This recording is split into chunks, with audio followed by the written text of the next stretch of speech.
النفط العائد من خسارة أمام أمانة بغداد بهدف مقابل لا شيء، لكن دهوك العائد من خسارة أمام الزوراء بثلاثة مقابل لا شيء. هنا صافرة للسيد محمد سلمان الذي يقود هذه المباراة، يساعده نوار صالح وشاكر خالد وسالم عامر، أحمد عسكر وحامد علي في غرفة الفار. وهنا مباراة صاحب المركز السابع النفط ب 12 نقطة، ودهوك صاحب المركز العاشر ب 11 نقطة. وبدايتها خطأ يأتي الآن لصالح نادي دهوك. كرة في وسط الملعب، تنقل كرة عالية في منطقة الجزاء، فرصة لهدف أول، هي كرة الهدف الأول والسقوط. وهنا محمد سلمان لا يقول شيء بينما يطلق الصافرة أو لا يطلق حتى الكرة تخرج إلى خارج أرضية الملعب. أمامك أحمد نعيم والمحاولة الأخيرة. محمد سلمان يتحدث مع غرفة الفار الدولي الواضح والحاضر. أمامك محمد سلمان. هنا اللقطة والمحاولة والصافرة والسقوط، وهل ارتكب خطأ أحمد نعيم قد يكلفه بطاقة أو ركلة جزاء؟ لاحظ هنا إعادة اللقطة في الفار وسقوط لموسيس لوكاس المدافع في هذه اللقطة، لكن محمد سلمان لا يشير إلى شيء. ضغط موجود لكرة عند صقور الجبال، محاولة ودخول، فرصة هدف أول، الكرة والمحاولة وإبعاد الكرة إلى خارج أرضية الملعب. ركلة ركنية في هذه اللحظات. دير سامسون الواضح أمامك النيجيري القادم من نفط الوسط في هذا الموسم، وعلي ياسين العائد إلى النفط من عش النوارس. وهنا المحاولة على يمين علي ياسين في هذه اللحظات. ملعب دهوك غير ممتلئ بالجماهير لأن الجماهير غير راضية، وهنا محاولة وكرة رأسية تلعب إلى خارج أرضية الملعب. المحاولة الأخيرة ذهبت إلى ضربة مرمى بعد هذه الرأسية الأخيرة من آكو حزير في هذه اللقطة. لاحظ هنا محاولة وكرة عالية لعبت بالرأس، ذهبت مباشرة إلى خارج أرضية الملعب. ضربة مرمى في هذه اللقطة والمحاولة وكرة في الخارج. كانت المحاولة من محمد أو من بيار أبو بكر النفط السابق. تشكيل الفريقين بالنسبة للسيد باسم قاسم يدخل مباراة بعلي ياسين في حراسة المرمى، ثلاثي الخط الخلفي أحمد عبد الرضا ودير سامسون ومحمد أوتارا، وعلى الأطراف حسين طارق وأحمد نعيم، وفي وسط الملعب حسن داخل وإسماعيل دياكيتي وأحمد صبري وكرار رزاق، والمقدمة لأوفولابي أوكوكولا. هنا كرة ومحاولة وخطأ وضربة حرة مباشرة، بينما سليمان رمضان يدخل بمحمد صالح في حراسة المرمى، وبيار أبو بكر ومحمد معن، موسيس لوكاس ومحمد سعيد وسط الملعب في آكو حسين، روبن أكوا ويانيك زاكري، هيران أحمد وعثمان السياني وباتريك الجومبي في المقدمة. خطأ وضربة حرة مباشرة بعد تدخل على هيران أحمد في اللقطة الأخيرة.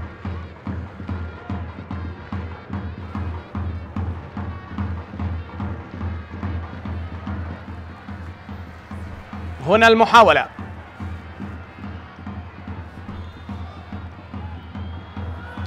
ضربة حرة مباشرة وكرة عالية ورأسية تمر إلى خارج أرضية الملعب. ضربة مرمى هكذا يشير الدولي السيد محمد سلمان الذي يقود المواجهة بالأمس، كان موجود في مباراة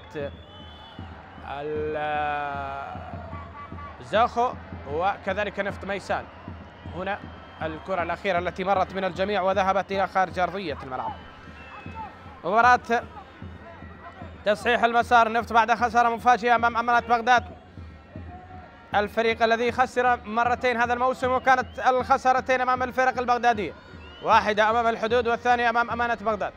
وهذه كرة تلعب على الجانب، تعود الآن مرة أخرى كرار رزاق في كرة في انتظار عرضية، محاولة على الجانب، أحمد نعيم إلى كرار رزاق والكرة تلعب وضربة مرمى واضحة. الكرة خرجت إلى ضربة مرمى، وأشارة محمد سلمان أيضا كانت بأنها ضربة مرمى في اللقطة الماضية. هنا محمد صالح الذي بدأ بداية موفقة حتى أتت مباراة الكرخ وأعلنت عن دخول أول هدف في مرمى محمد صالح. بعد ذلك شباك محمد صالح استقبلت 7 أهداف.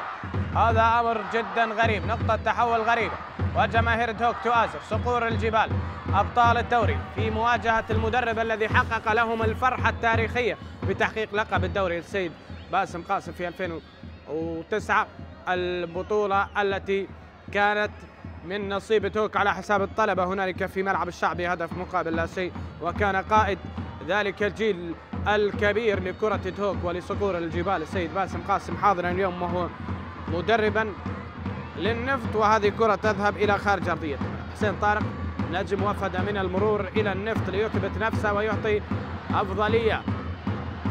حسين طارق هذه كرة على الخط تلعب، ولكن حكم المباراة السيد محمد سلمان يقول أنها غادرت أرضية الملعب. تغييرات في تشكيل الفريقين، عسى ولعل أن تأتي الحلول. بيار أبو بكر النجم الذي انتقل من دهوك إلى النفط وعاد هذه المرة في الموسم الماضي في منتصف الموسم. بيار عاد إلى دهوك إلى مدينة الجبال، وآخر نقطة في العراق، آخر محافظة الآن فيها مباراة كرة قدم يحضر فيها الجماهير عاشق للقلعة الصفراء الذي يعلن مؤازرته وتشجيعه لهذا الفريق ومن أجل تحسين المراكز. ودهوك الذي رغم كل شيء ورغم كل ما يمر به من صعوبات إلا أنه يتمسك بسليمان رمضان. محمد أوتارا البوركينابي يلعب الكرة إلى الأمام، نقلة ومحاولة من جانب أوفولابي. أوفولابي يحاول الكرة إلى يانيك زاكري في كرة ممتازة إلى أكوا، روبين أكوا إلى يانيك. يانيك يحاول على الجانب من الجهة اليسرى، يلعب كرة ممتازة إلى عثمان صياني. عثمان يحاول الكرة إلى خارج أرضية الملعب. وهذا باتريك نجومبي الكاميروني والنيجيري الذي كان في ضغط وافتكاك للكرة الأخيرة. محاولة تلعب الآن أحمد عبد الرضا في كرة ممتازة، بحث عن زميل والتمرير في هذه اللحظات. إعادة الكرة إلى الخلف، بناء لعب مرة أخرى موسيس لوكاس، ومحاولة تلعب إلى الأمام، تقدم وكرة مرت ولم تأتي في اللقطة الأخيرة مع أوفولابي. في الخلف يقف إسماعيل دياكيتي الموريتاني. هذه الكرة تعود مرة أخرى عند بيار. بيار يبحث عن زميل، أجواء جميلة، أجواء رائعة، طرب في المدرجات في انتظار الأهداف، في انتظار حديث آخر. مباراة مفتوحة، باسم قاسم أغلق المناطق الدفاعية لكن لا يأمن أبدا من عرضيات لاعبي سليمان رمضان. وهذه الكرة يعود بها أحمد عبد الرضا إلى الخلف. أحمد يبحث عن زميل قائد الفريق، كرة في العمق إلى حسن داخل. حسن يحاول وسقوط لحسن داخل، بينما هنالك في هذا السقوط خطأ على الواضح أمامك روبين أكوا القادم من الصناعة. هذا روبين أكوا الغاني مثل لوكوموتيفيا زاغرب الكرواتي. تعود الكرة سليمان رمضان مدرب الفريق صاحب ال50 سنة الذي قبل بداية المباراة حقيقة غير تغيير في قيادة الفريق. يعني كان بيار أبو بكر هو قائد الفريق، لكن في هذه المباراة إلى يانيك زاكري. سيد باسم قاسم الجنرال بطل الدوري 3 مرات، قائد المنتخبات الوطنية، صانع الإنجازات، كان على الخط الذي كانت له تجربة في الملاعب أيضا اليمنية وفي الملاعب العمانية مع العروبة وأهلي صنعاء في اليمن، وكذلك وحدة صنعاء أيام ما كان الدوري اليمني من الدوريات المميزة. هذه كرة تلعب الآن، محاولة تلعب وتعود مرة أخرى. أحمد صبري، أحمد إلى حسن داخل. حسن داخل يلعب كرة عالية، تغيير في اتجاه اللعب الآن، تأتي المحاولة من الجهة اليمنى، نقلة إلى أحمد نعيم. أحمد نعيم يلعب كرة ممتازة ولكن لا تصل، والتدخل الدفاعي يقطع هذه المحاولة، وكرة تعود الآن، محاولة مرة أخرى والتدخل حاضر، والكرة فيها ضربة حرة مباشرة في هذه اللحظات لمصلحة الكاميروني باتريك نجومبي القادم من نفط البصرة. هذا دير سامسون كان في تدخل أخير، ومحمد سلمان هنا في هذا الحديث. إعادة لقطة المخالفة الأخيرة والمحاولة الأخيرة، لكن الحكم كان قريب ولم يحتاج إلى أي شيء حتى يستند عليه ويعلن الخطأ. كان ينظر وكان في مكان وموقع مميز السيد محمد سلمان. محاولات وكرة تلعب إلى الأمام، أكثر من 25 سنة على مواجهات الفريقين، وهذه مواجهة جديدة تجمع ما بين الفريقين. هنا عودة الكرة إلى الخلف، سنعطي الإحصائيات في قادم الوقت للتذكير، فإنها المباراة 21 في تاريخ لقاءات الفريقين. وهذه كرة تأتي وتلعب إلى يانيك، من يكسب في هذه المواجهة الموسم الماضي الذي كان فيه النفط تفوق في الإياب ودهوك تفوق في الذهاب هنا في ملعبه بهدف مقابل لا شيء سجله يانيك زاكري، لكنه خسر برباعية هنالك في بغداد. يانيك يحاول إعادة الكرة إلى الخلف مرة أخرى، يانيك يبحث عن زميل، التمرير مرة أخرى مع أكو، كرة إلى الأمام ومحاولة مر وعبر وفرصة تأتي الآن، محاولة لا زالت عند باتريك، يمرر كرة ممتازة إلى هيران ينقلها عالية، عثمان سياني ابنهم السابق والذي كان في الموسم الماضي بقميص النفطيين، هذا عثمان النيجيري. سياني يلعب كرة ومحاولة وكرة حزير في كرة قد يسدد فيها، تمريرة والتسلل موجود وحكم المباراة تعطي فائدة. سيرفع الراية الآن وسيرفع الراية مساعد الحكم، لكن هنا الحكم يشير إلى مخالفة.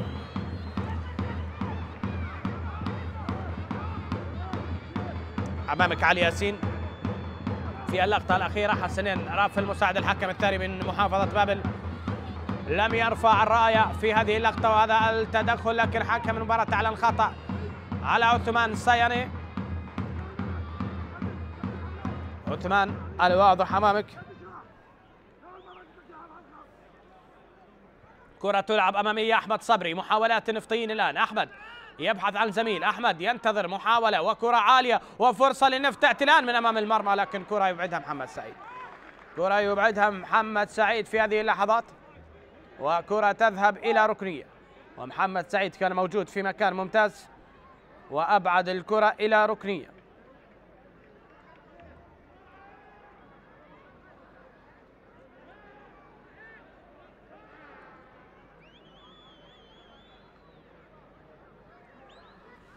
محمد سلمان يعلن عن ركنية في هذه اللحظات، كرة على يسار محمد صالح، الخطر مع تميز الفريقين في الكرات العرضية، لاعبين طوال القامة موجودين، والكرات التي تأتي من الجانب دائما ما تكون خطيرة، وهذه الكرة حذاري من مدافعي الفريقين، وكرة عالية ستكون حاضرة وتصل في منطقة الجزاء، والتشتيت من أحمد صبري إلى خارج أرضية الملعب.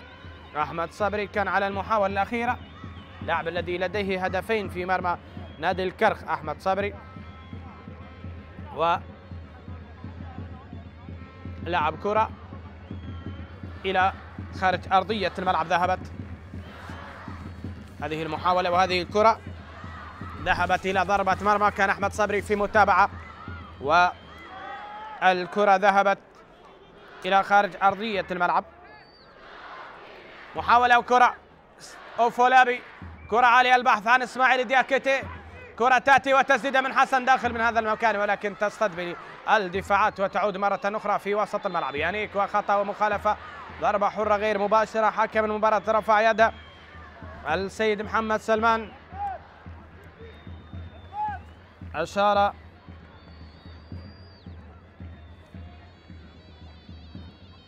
إلى وجود خطأ ومخالفة في اللقطة الأخيرة.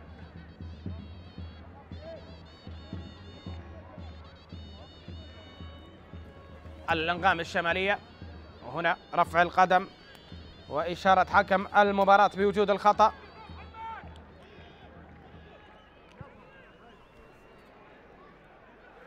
تعود كرة وإلى أحضان محمد صالح، محاولة لعبت من كرة عالية وصلت إلى أحضان محمد صالح في اللقطة الماضية.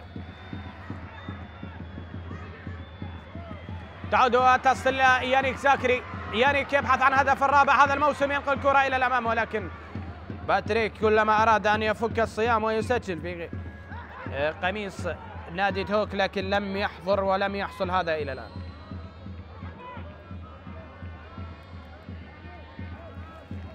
تذكير فإن المباريات الأربعة هذه الرابعة، المباريات الثلاثة الأخيرة دهوك سجل فيها هدف واحد فقط، كان هدف يانيك زاكري في مرمى الطلب. المباراة التي كان فيها دهوك متفوق بهدف، لكن في الأوقات الإضافية سجل الطلبة 3 أهداف منها ركلتي جزاء. تعود كرة إلى يانيك زاكري، أحمد عبد الرضا ضاغط ويعلم بخطورة يانيك، حوار ما بين القادة وحكم المباراة محمد سلمان يطلق صافرة. هنا اللقطة والاحتكاك والاشتراك الذي كان ما بين يانيك زاكري وكذلك أحمد عبد الرضا في اللقطة الأخيرة، كرة عالية ولا أحضان علي ياسين، علي هذا الواضح أمامك، العائد بعد السنوات مع النوارس، حارسا سابقا للنفط والطلبة والنجف وكربلاء، واليوم يعود إلى بيته السابق. هذه اللقطة التي أمسك فيها علي ياسين بالكرة وكان في تايمينج ممتاز، حارس الذي أجلس مصطفى طارق في دكة الاحتياط وأعلن عن ثقة السيد باسم قاسم به وكسبها أيضا. هنا باسم قاسم يعطي تعليمات مدرب كبير، الموسم الماضي نزل إلى الدرجة الأولى ودرب الميناء وأعاد هذا الفريق الكبير إلى الدرجة الأولى، الفريق الذي عاد وزين المدرجات وزين دورينا بجماهيره الرائعة. هذه كرة هدف تأتي لكن تباطأ فيها المحاولة مرة أخرى. أين التمرير؟ أكوا إلى عثمان ساياني، مرت الكرة إلى خارج أرضية الملعب. باتريك نجومبي، رودوليف باتريك نجومبي ضيع الكرة الأخيرة الكاميروني وأراد أن يبصم عن أول أهدافه مع نادي دهوك في مرمى النفط، لكن يانيك لم يفعل ولم يسجل. لاحظ هذه الكرة وهذه المحاولة، هيئها هنا وترك اللاعب الذي يلعب في خط الوسط أكو حزير في كرة أخيرة، وعثمان أو باتريك كان حاضر في التسديدة الأخيرة التي كانت بعيدة عن قائم المرمى البعيد لعلي ياسين. في محاولة تركها أكو وكرة أراد أن يسجل من خلالها رودوليف باتريك نجومبي ولم يفعل. تعود كرة محمد معن نفطي سابق ومحمد صالح حارس دهوك يبعد كرة وصلت وعثمان سياني. الموسم الماضي كان عثمان يمتاز بسرعته في المرتدات مع النفط ويسجل الأهداف الجميلة من المرتدات، لكن هذا الموسم لا نشاهد عثمان سياني كثيرا. الآن محاولة عند محمد صالح، حارس الشهر الماضي والأفضل كان في الدوري، لكن في ديسمبر الأمور ليست بخير مع محمد صالح. حارس المرمى لا يتحمل الأمور لوحده، منظومة كاملة دفاعية أيضا فيها الأسباب التي تؤدي إلى الأهداف. هذه كرة وتدخل وخطأ، ضربة حرة مباشرة، واضح التدخل على روبين أكوا الغاني في لقطة أشار فيها حكم المباراة إلى مخالفة. تأخرت وصول الصورة والمحاولة تبقى الآن. كنا ننتظر ونشاهد الإعادة. سقوط في هذه اللحظات ومحمد سلمان يتابع ولا يقول شيء في اللقطة الماضية مع مطالبات جماهير دهوك بركلة جزاء. محمد سلمان لاحظ هنا كان قريب، وهل هنالك ما يدعو إلى ركلة الجزاء؟ هذا السقوط وتدخل إعادة أكثر، وهنا المحاولة طبيعية أنا أراها، لكن الرأي متروك لحكم المباراة ولغرفة الفار. هنا محمد سلمان يعود ليطمئن على اللاعب الواضح أمامك والساقط في أرضية الملعب أكو حزير في هذه اللقطة، ويانيك لا زال غاضب، لا زال ينتظر ركلة جزاء. مباراة متوقفة ومحمد سلمان في حديث مع لاعبي الفريقين، منهم من يريد ومنهم من لا يتقبل، وهذا السقوط الأخير أنا أراه طبيعيا.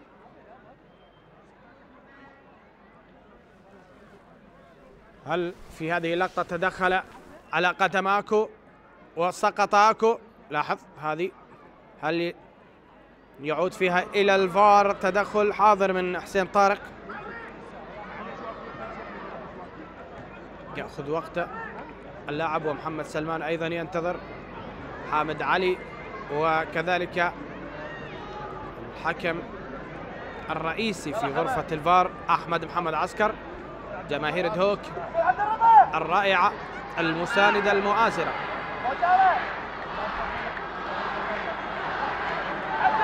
هنا تنتظر القرار. هذا أكو حزير، باسم قاسم وحديث مع أحمد صبري. محمد سلمان يطلب عملية استمرار اللعب، وهنا عودة إلى الخلف لحارس المرمى علي ياسين. 20 دقيقة مرت أيها الأحبة أيها الكرام، تعادل سلبي ما بين الفريقين. 20 دقيقة كانت سريعة، وإلى الآن التعادل السلبي يخيم على شوط المباراة الأول. الكرة التي تلعب الآن.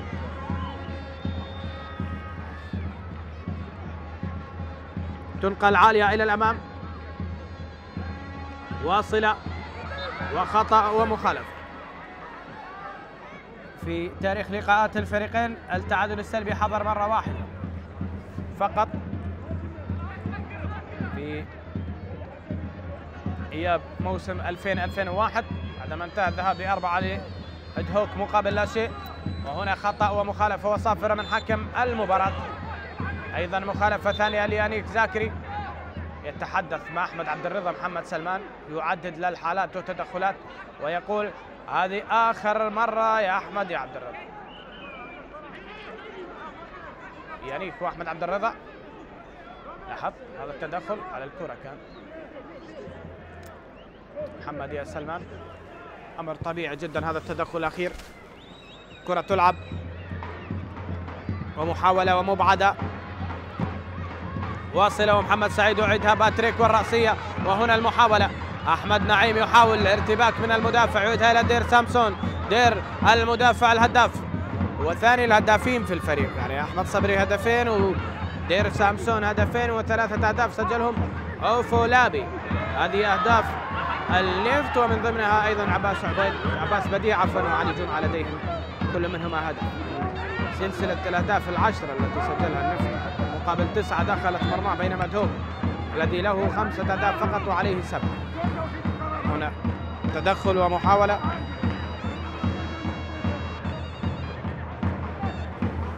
والزاكري في هذه اللقطة حصل على مخالفة ويتفوق دائما في المواجهات الفردية مع أحمد عبد الرضا، دائما ما يحصل على المخالفات. محمد سلمان يطلب من الجدار البشري العودة من كرار رزاق، العودة إلى الخلف. تنفيذ الكرة عالية ومحاولة ورأسية، استلام من عثمان صياني، يحافظ على الكرة عثمان ويسقط وإلى خارج أرضية الملعب. هذه الكرة ركنية قال محمد سلمان، والمحاولة ذهبت إلى ركنية مع اعتراضات أحمد نعيم وحسين طارق في هذه اللقطة. علي ياسين الحذاري من الكرات العرضية يا علي. هذه الكرة والمحاولة وركنية بالفعل كما أشار محمد سلمان في اللقطة الأخيرة.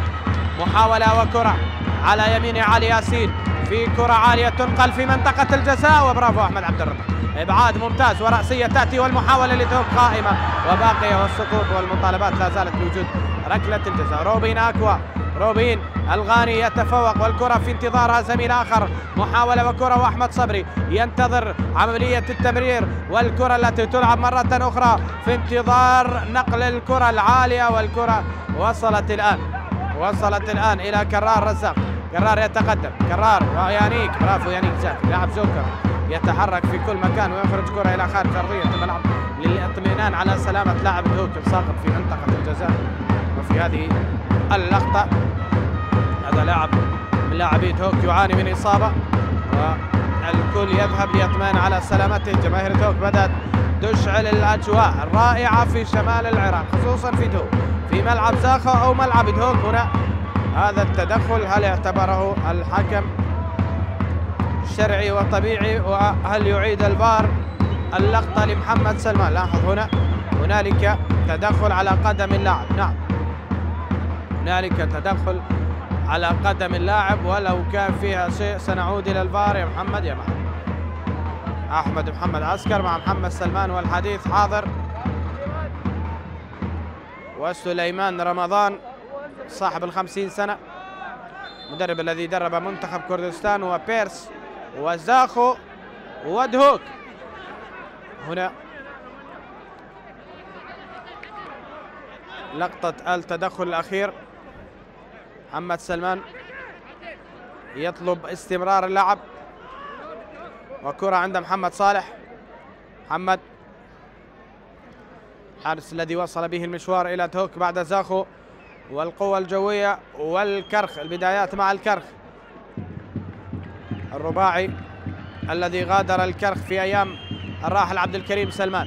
محمد صالح وميثم جبار وكذلك حسين جبار وحسن رائد ذهب صوب القوة الجوية، ومن تبقى فقط هو حسين جبار وحسن رائد في الفريق. يعني هذا الانتقال كان في موسم 2000 2019-2020 دوري الملغى.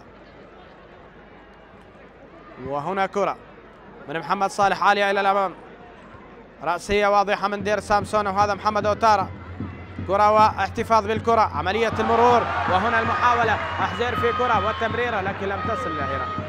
أكو حزير مرر كرة لم تصل إلى هيران أحمد. تعود محمد معا إلى محمد صالح، عالية من محمد صالح، واصلة إلى بيار أبو بكر، في انتظارها كرة عالية من محمد معا، استلام بالصدر من باتريك نجومبي، وآكو يتقدم الآن، بدأت فعالية آكو.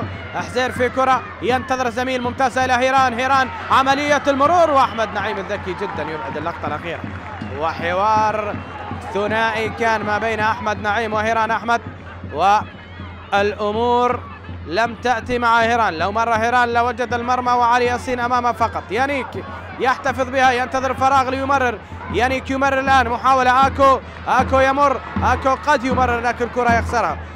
المحاولة تعود، أوفولابي، دياكيتي على اليمين، إسماعيل، والكرة تصل الآن عند حسين طارق. أوتارا في الخلف يستلم كرة من حسين طارق، يعود مرة أخرى إلى علي ياسين. علي في كرة يبحث فيها عن مدافعين قريبين، علي ياسين ليمرر هذه الكرة، وهنا محاولة تأتي لمصلحة دير سامسون مع تقدم أحمد عبد الرضا الذي يلعب في وسط الملعب رفقة حسن داخل، وكأن السيد باسم قاسم يلعب 4-2-3-1. نعم، مع تقدم أحمد عبد الرضا إلى وسط الملعب. كرة عالية لأحمد عبد الرضا، موجود مع أحمد نعيم للضغط على يانيك زاكري وعدم السماح له بالانتقال في المناطق الأمامية، وهذه قراءة ممتازة تحسب للسيد باسم قاسم. وكرة تلعب الآن، أحمد نعيم مدرب كبير باسم قاسم، ويعرف ما يجري ويعرف ما يفعل. وأوفولابي يحاول، أو هذا إسماعيل دياكيتي، تعود كرة يحاول عليها إسماعيل إلى محمد سعيد. محمد مرة أخرى، محمد وأحمد عبد الرضا، ومرور من محمد سعيد ممتاز. باتريك نجومبي السريع ينتظر كرة يلعبها في العمق، وهذا عثمان صياني. الكرة من هيران إلى آكو، حزير في كرة، آكو يلعبها في العمق، تصل الآن، لا راية ولا تسلل على عثمان صياني النيجيري. عثمان يبحث عن سميل، يمر الكرة وهيران، والكرة تصطاد وتحت. آكو وأفضلية دهوك قد نشاهد من خلالها هدف في شوط المباراة الأول. نعم، الأمور قادر عليها فريق دهوك، قادرين عليها صقور الجبال. هذه واحدة وثانية، واستلام وانتظار الوصول، ومحاولة مرة أخرى فيها يانيك، التدخل على يانيك، وبطاقة صفراء قد تظهر في هذه الكرة. والحديث وأحمد عبد الرضا قد يتعرض للإنذار الآن. هنا نقول قد يتعرض، لأن احتمالية الحصول على الإنذار بعد تدخل قوي ويستحق إنذار من أحمد عبد الرضا على يانيك زاكري ومحمد سلمان. الحكم الذي يقود هذه المواجهة لديه القرار وبيده كل شيء، وهو الذي يتخذ القرارات. وبطاقة صفراء نعم على أحمد عبد الرضا. هنا أحمد عبد الرضا، أول إنذار على النفطيين في هذه المواجهة يظهر الآن على أحمد عبد الرضا. الدقيقة 29 يظهر الإنذار، وضربة حرة مباشرة. دائما هيران أحمد على تنفيذ الكرات الثابتة. جماهير الشمالية في كردستان العراق، في دهوك بالتحديد، حاضرة تصفق. يعني جمهور دهوك يعطي حلاوة لدوري. محمد جاسم ومشتاق كاظم، مشتاق الذي زار مرمى دهوك في أكثر من مرة في اللقاءات السابقة. هنا محاولة تلعب كرة، عملية الإبعاد، روبين آكو إلى هيران، هيران وعثمان، هيران يمر، هيران إلى يانيك، ولكن أحمد عبد الرضا يقطع. تعود كرة ولمسة يد على هيران. نصف ساعة من اللعب وهيران لمسة يد سريعة الكرة من أحمد عبد الرضا في انتظار اللاعب إسماعيل دياكيتي، لكن لا تصل. المحاولة الأخيرة من كرار رزاق، عالية إلى الأمام، رأسية حاضرة، وكرة إلى عثمان صياني، عثمان وهيران، وكرة مرت. هنا الكرة مرت من هيران أحمد وذهبت إلى مناطق الأمان ودفاعات فريق النفط وإبعاد من أحمد نعيم. محمد معن قد يعود إلى الخلف بسبب الضغط، لكن يلعب كرة في العمق خاطئة، تصل الكرة وضغط من أوفولابي. محمد معن هذه المرة أعتقد سيضطر بالعودة إلى محمد صالح، وهنا سقوط لاعب من النفط في أرضية الملعب. بالسلامة لحسن داخل كشاش في اللقطة الأخيرة. حسن الذي وفد إلى النفط في الموسم الماضي الآن يسقط ويعاني الإصابة. قادما من نفط الوسط، اللاعب الذي مثل الصناعات الكهربائية أيضا.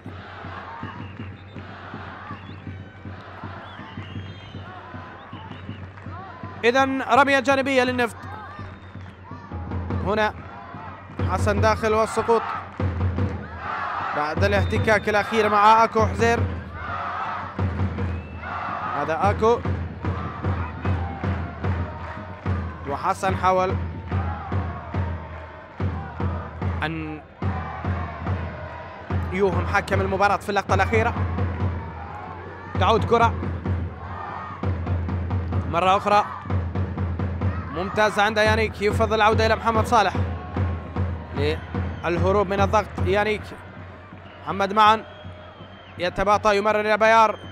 أكو لاعب الوسط، أكو أين الزملاء؟ عثمان سياري وبيار موجود. أكو يسقط وخطأ على سامسون دير، أو هذا إسماعيل دياكيتي الموريتاني يرتكب هذه المخالفة والخطأ.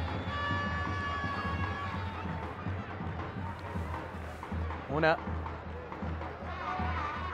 الكرة وضربة حرة مباشرة في هذه اللحظات. لاحظ إسماعيل دياكيتي تدخل على أكو وحاول إبطال مفعول هذه الهجمة ونجح، والآن كرة ثابتة بهجمة جديدة واعدة منتظرة.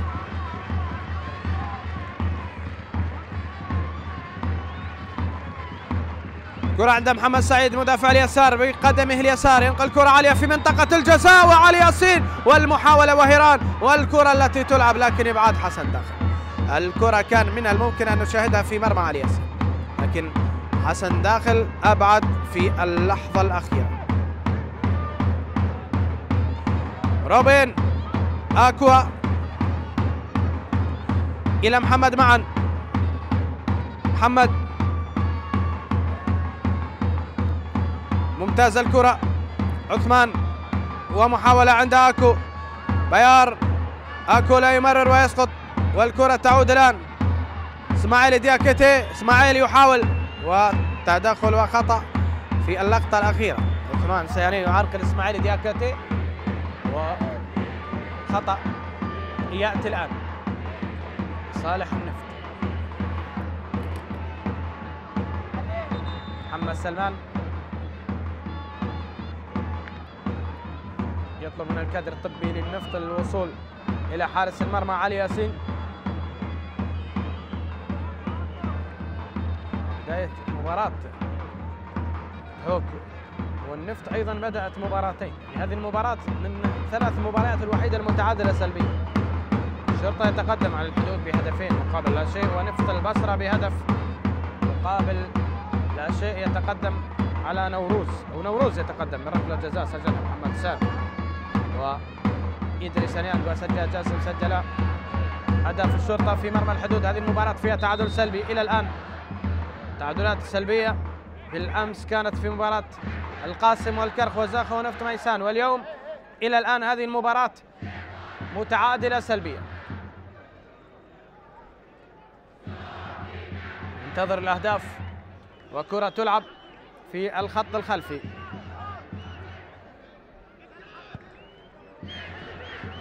محاولة تعود وكرة عالية، وصلت الآن حسن داخل إلى أحمد نعيم. نعيم كرة في العمق موجودة إلى إسماعيل دياكيتي، ولكن ضاعت على إسماعيل. هنا المحاولة، أحمد عبد الرضا يتفوق على يانيك ويانيك يضيع الكرة. يانيك زاكري لاعب الذي كان حاضر في اللقطة الأخيرة، وأحمد نعيم. أحمد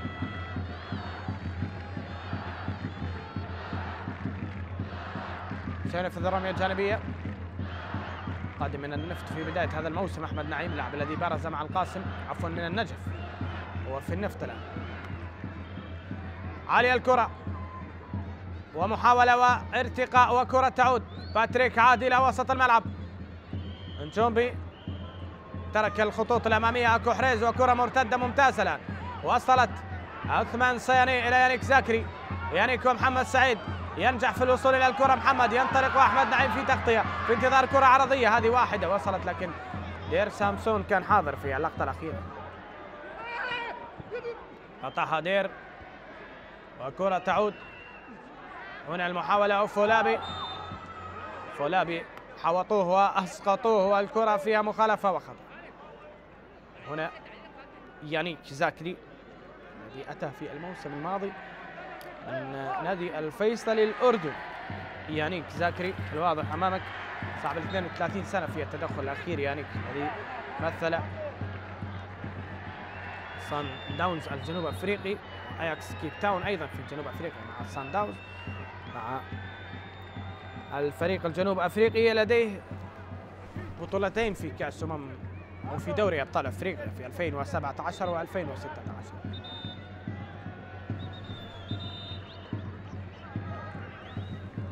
باسم قاسم إلى الآن قريب من أن ينهي الشوط متعادلا سلبيا. وسليمان رمضان المباراة الرابعة، الأهداف غائبة إلا في هدف واحد، وهنا تسلل حاضر وأيضا نتائج غير مرضية. يعني فريق كان وصيف في الدوري حتى أتت الجولة السادسة وخسر من الكرخ بهدف، خسر من الطلبة في السابعة ومن الزوراء في الثامنة. الفريق الذي كسبت عليه 4 ركلات جزاء سجل منها 3 في آخر 3 مباريات. كرة عالية إلى الأمام. أحمد نعيم عاد ومحاولة عند أوفولابي أوكيكيولا وخطأ على النيجيري أوفولابي. أوفولابي مع دير سامسون نيجيريين وعثمان سياني، 3 من نيجيريا في أرضية الملعب. هنا لحظة التدخل وخطأ في هذه اللقطة وسقوط أوفولابي هنا الذي حاول هذه كرة فيها حدث. تترك محاولة لعثمان سياني يحاول، هل يمر عثمان؟ يرقص دفاعات النفط لكن يمرر ويخطأ في التمرير. لم تصل إلى أكو حريز. أكو حزير في كرة لم تصل إليه. عثمان من هنا يستلم كرة. عثمان يحاول يلعبها، المحاولة تترك إلى يانيك، فرصة وهيران ومرت إلى ركنية. محاولة كان من الممكن أن نشاهد من خلالها هدف أول يا هيران يا أحمد. هيران وكأن قدمه تشتهي أن تزور مروى النفط في هذه المباراة. هنا المحاولة ولاحظ الكرة الجميلة التي نقلها عثمان سياني ووصلت إلى هيران أحمد الذي سدد، وكرة صدت كانت ذاهبة إلى مرمى علي ياسين، ذهبت في الأخير إلى ركنية، وهذه الركنية الآن. انتظار كرة عالية تلعب على القائم القريب، إبعاد من جانب حسين طارق، تعود مرة أخرى روبين أكوا وإسماعيل دياكيتي. هذا روبين الغاني والموريتاني إسماعيل دياكيتي قادم من الصفاقس التونسي، لديه 60 مباراة دولية مع منتخب موريتانيا و9 أهداف. لاعب مواليد نواكشتو وعمره 32 سنة إسماعيل دياكيتي. تعود كرة أوفولابي، دياكيتي في المقدمة ونقلة ممتازة وتغيير في اتجاه اللعب لكن إلى محمد صالح. قراءة حاضرة من حارس المرمى، كرة في وسط الملعب، فراغ موجود ومحاولة وأكو أكو أكو أكو أكو من دون خطأ. الكرة الآن، فرصة الهدف الآن، فرصة الهدف الآن، ودهوك وتسديدة باهتة تذهب إلى خارج أرضية الملعب. محاولة وصلت إلى ضربة مرمى يا روبين أكوا. آخر 5 دقائق أو أقل مشاهدينا الكرام على النهاية. الأمور إلى الآن متعادلة سلبيا. هذه فرصة كان من الممكن أن يمر فيها ويسدد في خيار غير هذا الخيار، ولكن كرة ذهبت إلى الخارج.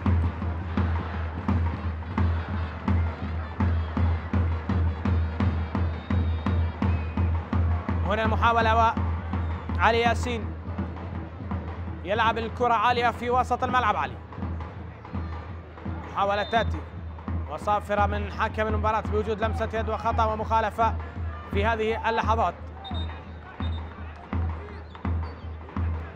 يدون الأخطاء محمد سلمان بإطلاقه الصافرة وحذاري من الأخطاء داخل الصندوق. هنا الخطأ والمحاولة، تلقى الكرة وتبعد إبعاد إلى خارج أرضية الملعب. رمية جانبية تأتي أمامك حسين طارق، عنصر مهم في تشكيلة السيد باسم قاسم. عثمان سياني يحاول يمرر الكرة في منطقة الجزاء. باتريك هل يمر باتريك لف ودار يحاول الكرة بالكعب. باتريك يلعبها إلى بيار يخادع وهنا كرة تلعب وعلي ياسين يلتقط. بيار خادع دفاعات النفط ولف الكرة على اليسار ونقلها إلى منطقة الجزاء، لكن حارس المرمى كان موجود. لاحظ هذه الكرة وهنا يعني ومراقبة من أحمد عبد الرضا. باسم قاسم أراد لاعبا يعمل ملاصقة فردية ليانيك زاكري الذي يقيد إلى الآن في منطقة الجزاء وخارج المنطقة أيضا من أحمد إبراهيم أو أحمد عبد الرضا عفوا. تلعب الكرة وتعود إلى عثمان الصياني يحاول استخدام السرعة، لكن قراءة ممتازة من محمد أوتارا البوركينابي. محمد لف ودار وعاد في كرة تصل إلى حسين طارق. حسين أين الزميل؟ يمرر كرة ممتازة إلى أحمد صبري، لا تأتي معك يا صبري. كرة ومخالفة سريعة تلعب. دوك يريدون هدف، يريدون أن يسجلوا، يريدون أن يفعلوا أشياء ترضي هذا الجمهور. يعني مفاتيح اللعب في دوك محدودة، هي كرات عرضية. نعم قطع لروبين أكوا والمحاولة فيها ضربة حرة مباشرة بعد التدخل الأخير على اللاعب أوفولابي أوكولا.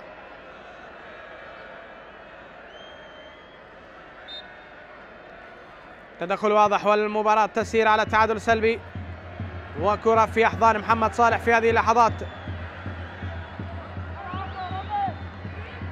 حارس مرمى نادي هوك يلتقط الكرة ونقترب من نهاية الشوط الأول. يا سليمان يا رمضان كل ينطق هوك مع قرع الطفول، ولو أتى الهدف سيكون الوضع مغاير. نعم تشجيع على تعادل سلبي وتشجيع على هدف أول وتصحيح مسار، خصوصا أن آخر مباراة هنا خسرها الفريق أمام الطلبة. تعود الكرة ومحاولة وضربة حرة مباشرة في هذه اللحظات. هذا أحمد عبد الرضا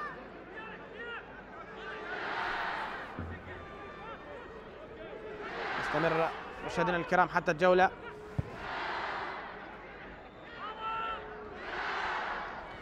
التاسعة ومباراة هوك والنفط. هنا محاولة وكرة في انتظار التمرير. هنا عملية المرور، كرة تنقل ولا متابعة ولا مراقبة وتذهب إلى خارج أرضية. كمان سياني مر والكرة ذهبت إلى الخارج. أمامك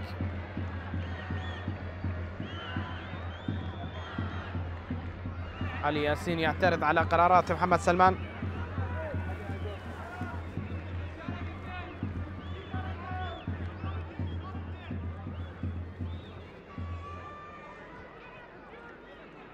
وهذه كرة مرت إلى خارج أرضية الملعب، حالة طبيعية. هنا المرور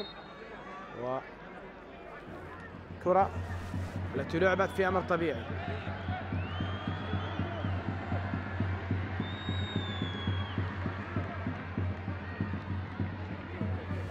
في دقيقتين وقت مضاف الأمور لا زالت هنا واضحة وحاضرة على التعادل السلبي. يانيك بالحل الفردي ماذا سيفعل؟ إلى خارج أرضية الملعب رمية جانبية. يقول مساعد الحكم على يانيك زاكري. تقريبا أنا عن رأيي الشخصي أن أحمد عبد الرضا أخرج يانيك من فورمة المباراة، من جو المباراة، ليس في أفضل أحواله يانيك. خيار باسم قاسم كان موفق عكس خيارات يعني سليمان بن رمضان، رأى كلاسيكية لا يفكر في نقاط قوة وضعف للنفط، بينما باسم وضع حلول لعثمان، وضع حلول لباتريك، وحلول أخرى ليانيك زاكري. هذه قراءات أبطلت فاعلية الهجوم الأصفر في هذه المباراة، وتقريبا سيطر على فريق توك. هنا محاولة في انتظار تقدم أحمد نعيم، كرر رزاق يتباطأ وتعود الكرة، أحمد عادها إلى عبد الرضا، نعيم إلى رزاق وإلى خارج أرضية الملعب اللحظات الأخيرة والمحاولات الأخيرة، وهذه كرة تلعب إلى الأمام. إسماعيل دياكيتي يسقط وراية المساعد، وهنالك مخالفة وخطأ، وكرة صعبة على روبين أكوا في هذه اللحظات وعلى دهوك أيضا. محاولة وضربة ثابتة قد نشاهد من خلالها في هذه الدقائق واللحظات الأخيرة هدف يأتي في هذه اللحظات. هل في تدخل من روبين أكوا؟ وهل كان ذكيا في الحصول على الخطأ الأخير إسماعيل دياكيتي الموريتاني؟ من المنفذ لهذه الكرة الثابتة؟ أحمد نعيم. باسم قاسم يحضر خياراته أيضا،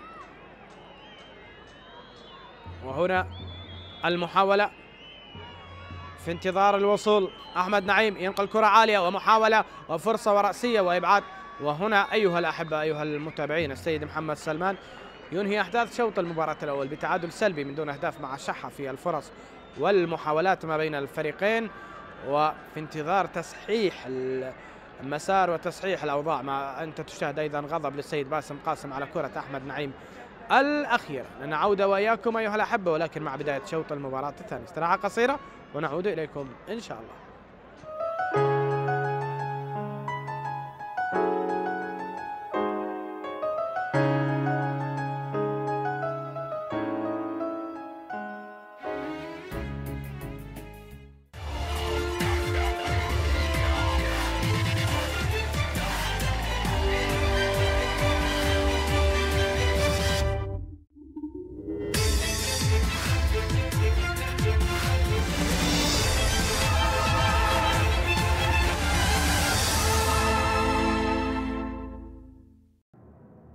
بينما الزوراء على ملعبه لعب مباراتين، هذه هي الثالثة، وخسر في بداية الموسم من نادي شمالي آخر هو نوروز.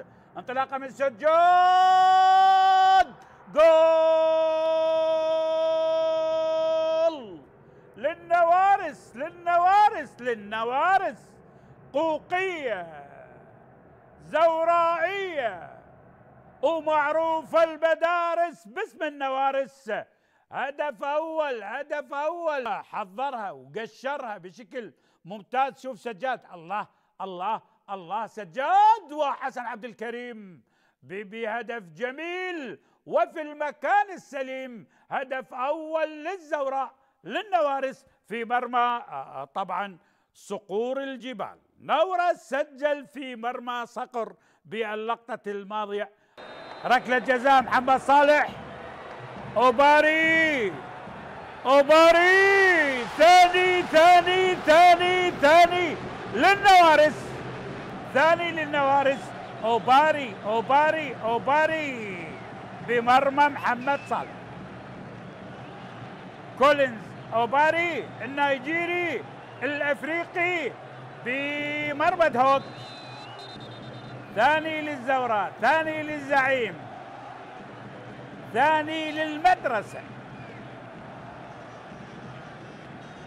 الزوراء 2 دهوك لا شيء. علي محسن لكولينز، أوباري أوباري، خطيرة لأحمد جلال، جول للزوراء للنوارس. لاحظ الانطلاقة لكن العمل لعلي محسن. أوباري، جلال البديل، حسن عبد الكريم للزعيم في المكان السليم. ثالث للزوراء، ثالث للنوارس. ثالث الأهداف طبعا للمدرسة. يلعب عرضية خطرة هذه بالراس، جول جول. فلاح عبد الكريم يسجل أول أهداف المباراة بالدقيقة 15 من عمر اللقاء. وبالتالي شوفها بالإعادة، تأخر علينا المخرج، شوف هذا اللاعب اللي هو بريمل كان متأخر مع انطلاق الكرة، وبالتالي لعبها فلاح برأسية. شوف الكرة من اللاعب بيريجيان ميسوكي، ورأسية من فلاح على يمين الحارس عبد الرحمن محمد. تعلن تقدم القاسم على الحدود بأول أهداف المباراة عن طريق فلاح عبد الكريم. كرة ارتدت من حيدر ماجد، مقطوعة وتسديدة، جول. كرة جميلة جميلة من إبراهيم غازي، يسجل هدف الشخص الرابع هذا الموسم بالدقيقة 30 من عمر المباراة. بالدقيقة 30 من عمر المباراة اللاعب إبراهيم غازي. شوف الكرة من جديد، شوف من خارج منطقة الجزاء، تسديدة رائعة إلى يعني باعتقادي أحمد شاكر يتحمل مسؤولية هذا الهدف. أحمد شاكر يتحمل مسؤولية هذا الهدف. شوف الكرة ومرت إلى سقف المرمى، وأدرك من خلالها إبراهيم غازي اللاعب اللي لعب لدهوك واللي قادم من نوروز.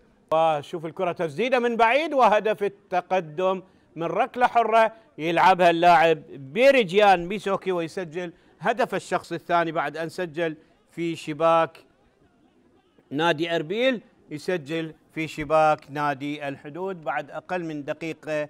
شوف الكرة اللي وكرة وإبراهيم يلعبها إلى سقف المرمى. شوف بحركة لعب جميلة يدرك من خلالها التقدم أو التعادل لفريق الحدود. كرة حلوة من إبراهيم غازي، يسجل من خلالها هدف الشخص الثاني في المباراة والخامس إلى ليقفز إلى وصافة الهدافين.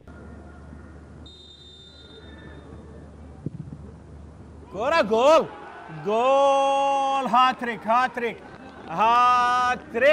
لا اللي سجل اللاعب رقم 18 حسين جاسم من ركلة حرة. شوف الكرة ترتطم وتعانق الشباك، وحسين جاسم يسجل هدف جميل يسجل حسين، وتمر من بين المدافع والمهاجم إبراهيم غازي، وحسين جاسم بيسارية ترتطم بالمدافع وتعانق الشباك، ويعلن تقدم الحدود ب3 أهداف مقابل هدفين لفريق القاسم. هدف التقدم بالدقيقة 2 من عمر شوط المباراة الثاني، الدقيقة 47. حسين جاسم لاعب الديوانية السابق يحرز هدف التقدم. عالية الكرة خطرة هذه، لكن مرت إلى الحارس، وتسديدة ترتد من الدفاع. بعد خطرة وجول،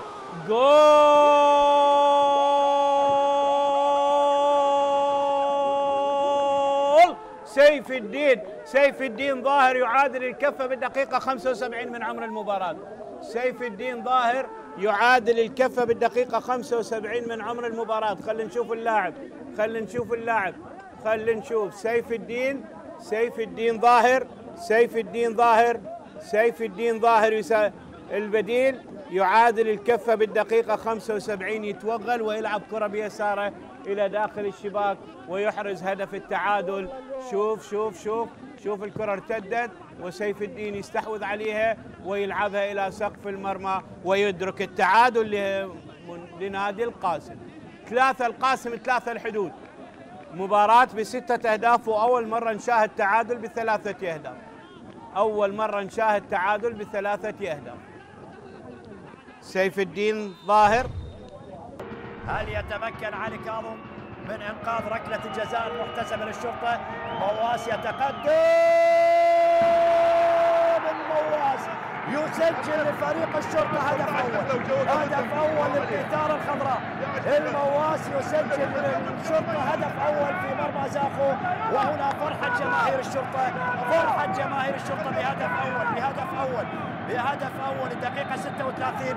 الشرطه يفتتح التسجيل في مرمى زاخو من ركله جزاء محتسبه، والمواس يضع الحارس على اليمين والكره على اليسار، والشرطه يعلن عن افتتاح التسجيل عن طريق المهاجم والهداف محمود المواس بهدف اول. لاحظ الاعاده ولاحظ التمريره اللي كانت عن طريق ادريس نيان، واصطدت بباتريك مارسيلينو، وبعد ذلك محمود المواس يضعها بكل ثقة على يسار حارس المرمى علي كاظم ليعلن عن افتتاح التسجيل لفريق الشرطة. واحد الشرطة لا شيء لزاخو، واحد الشرطة لا شيء لزاخو.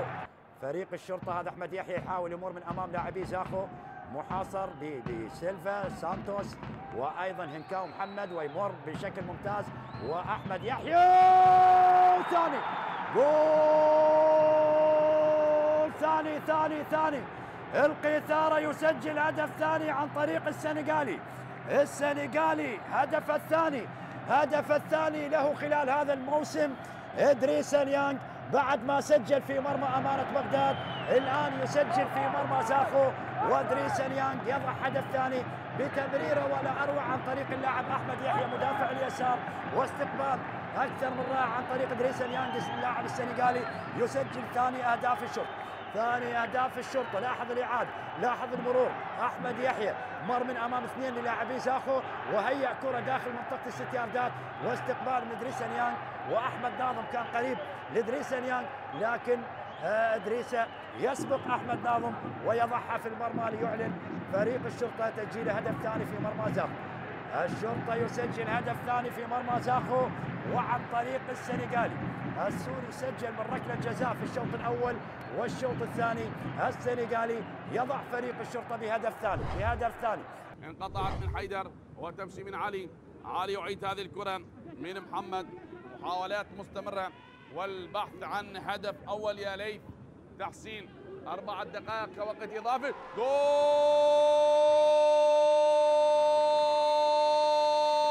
أول بوقت قاتل. نعم يأتي أول أهداف المباراة، الهدف القاتل في الوقت القاتل. أسود العاصمة تزهر الأسود بملعب الأمانة بالهدف الأول بالمباراة بعد محاولات استمرت.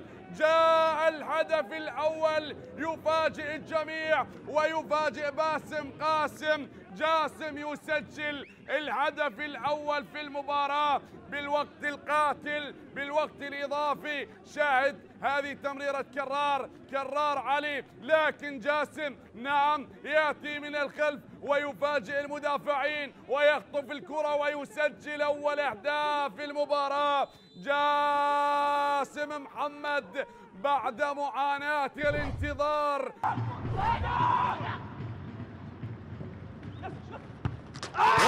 جول!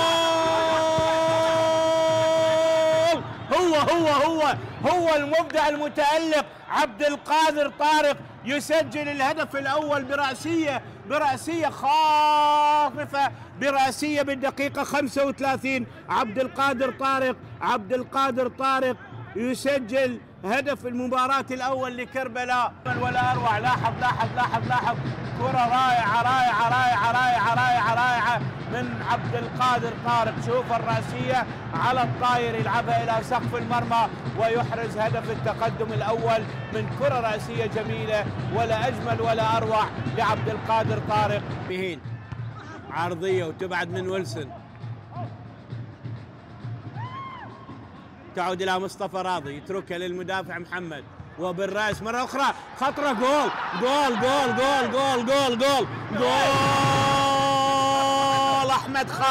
أحمد خالد. انتهت ال 45 دقيقة، راح نلعب بالوقت المحتسب بدل ضايع. شوف الكرة، شوف رأسية من عبد القادر ومتابعة من أحمد خالد عانقة الشباك. متابعة، انطلق من خلف المدافعين. شوف انطلق ومجتبى كان متأخر وبالتالي لا سقف المرمى ويعلن تقدم كربلاء بهدف ثاني. 2 كربلاء لا شيء الكرخ. أحمد صلاح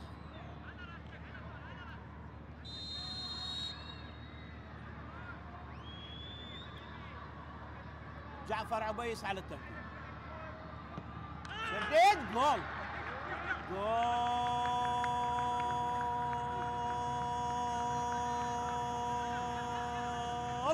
يقلص من خلاله جعفر عبيس النتيجة بالدقيقة 83 من عمر اللقاء.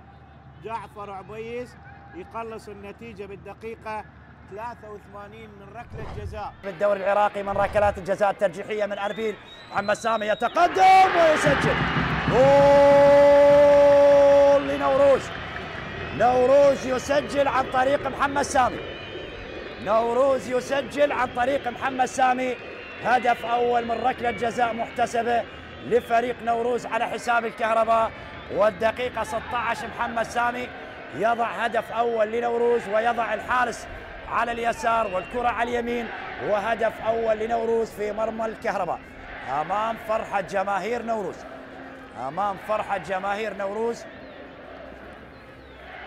صعب جدا الكهرباء. لاحظ الاعاده وبذكاء محمد سامي يضع عمار علي على اليسار فوق العارضه الافقيه. التعادل. جول للكهرباء. دينيس يسجل هدف التعادل. تعادل لفريق الكهرباء في مرمى نوروز. في مرمى نوروز. لاحظ الاعاده ودينيس هياها بشكل ممتاز. مر من امام لاعبي فريق نوروز وسدد على يمين حارس المرمى محمد رحيم ليعلن عن هدف تعادل لفريق نوروز. هياها لهمام وهمام سددها. هنا الكرة العرضية خطيرة. الله جول.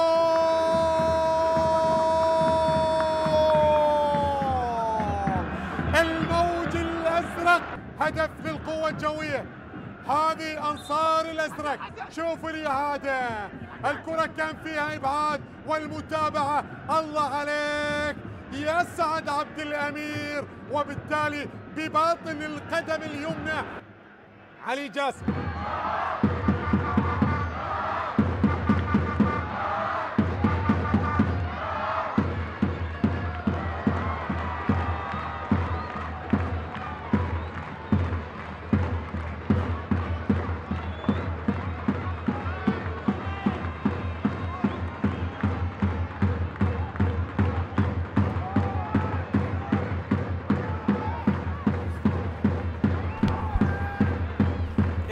أيها الأحبة أيها الكرام، العودة إلى مجريات شوط المباراة الثاني هنا ما بين فريقي أدهوك والنفط. تركنا الشوط الأول ينتهي بالتعادل السلبي من دون أهداف في انتظار الشوط الثاني وبداياته، في انتظار ما حصل من توجيهات من المدربين، ما غيروا في الشكل التكتيكي للفريقين. هل باسم قاسم راضي على التعادل السلبي إلى الآن أم إن لديه ما يفعل حتى يعيد الفريق بثلاث نقاط من دهوك إلى بغداد؟ وأيضا سليمان رمضان في أرضه في ما بين جمهوره، هل سيبقى على هذا الوضع؟ أعتقد بأن عمار داخل وصل إلى أرضية الملعب مع علي جمعة في انتظار أن نرى التغييرات التي حصلت في تشكيلة فريق النفط. هنا كرة وهذا عمار داخل أيضا موجود، نعم كما ذكرنا، وعلي جمعة أيضا دخل. لاعبين الذين سجلوا في آخر مباراة الآن يدفع بهم السيد باسم قاسم من المحاولة. حسن داخل. هل سيتحول إلى 4-3-3؟ نعم. أحمد عبد الرضا عاد إلى الخلف. محمد أتورا أصبح على اليسار، وأيضا من الواضح أن حسين طارق غادر أرضية الملعب، لكن من المغادر الثاني؟ هنا كرة تلعب عالية إلى الأمام. إسماعيل دياكاتي وضغط. كرة تلعب. كرار رزاق أيضا استغنى عنه باسم قاسم في هذه المباراة. هنا حسين طارق وكرار رزاق. واضحة التغييرات ونوايا السيد باسم قاسم. كرات ومحاولات تلعب وخطأ وضربة حرة مباشرة. هذا عمار داخل القادم من القاسم بعد موسمين مميزين مع نادي القاسم. هنا المحاولة وسليمان رمضان ماذا فعل؟ ماذا أجرى؟ إلى الآن نفس الأسماء، بينما باسم قاسم واضحة نوايا.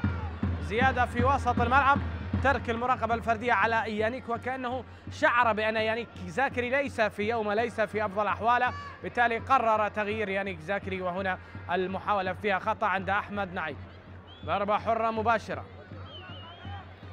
في هذه اللحظات، وكرة من هذا المكان لمصلحة النفط. أحمد نعيم ينقل كرة عالية في منطقة الجزاء ممتازة، والرأسية إلى خارج أرضية الملعب. دير سامسون كرته إلى خارج أرضية الملعب.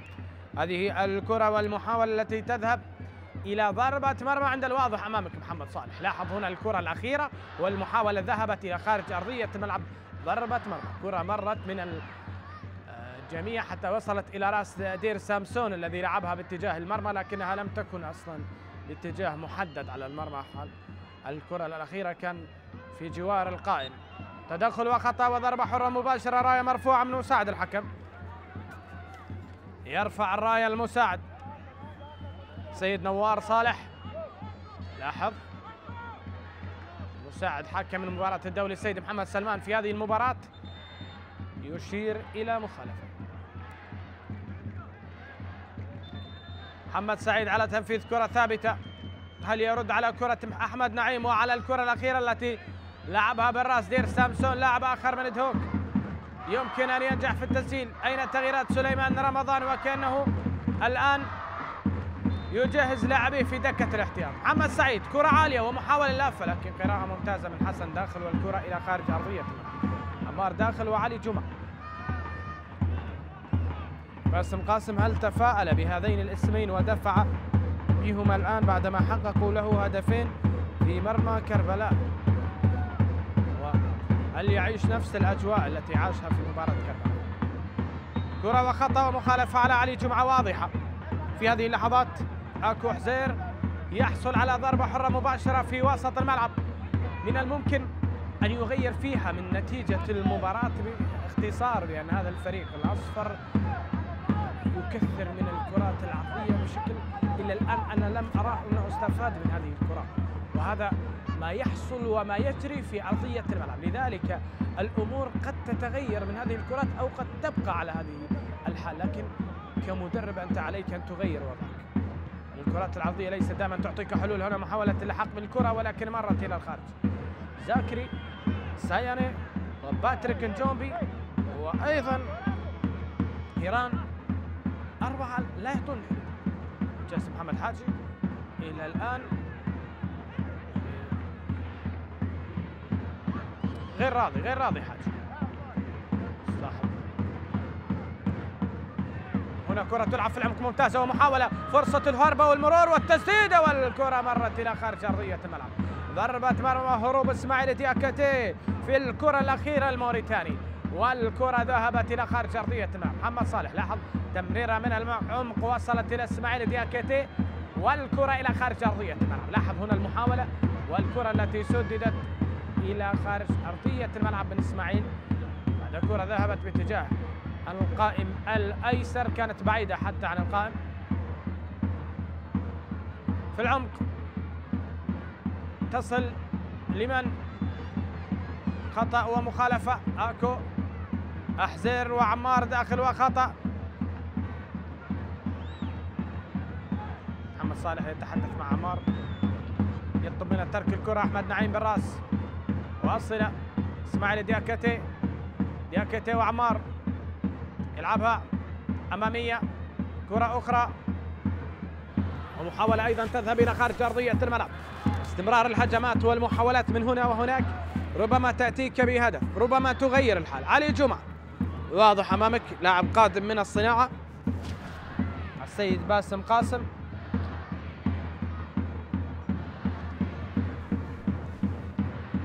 بشكل جديد مع النفط، يريدون لا يعانوا كما عانوا في الموسم الماضي. كانوا في معاناة من شبح الهبوط حتى أتى باسم قاسم وأنقذ النفط من الهبوط، وقبل ذلك أهل الميناء إلى الدوري نجوم العراق، دوري المحترفين. إذا الأشياء لا تحدث كانت في زمان، الآن دوري المحترفين يسير بوضعه وبأفضل أحواله ومعه دوري الممتاز.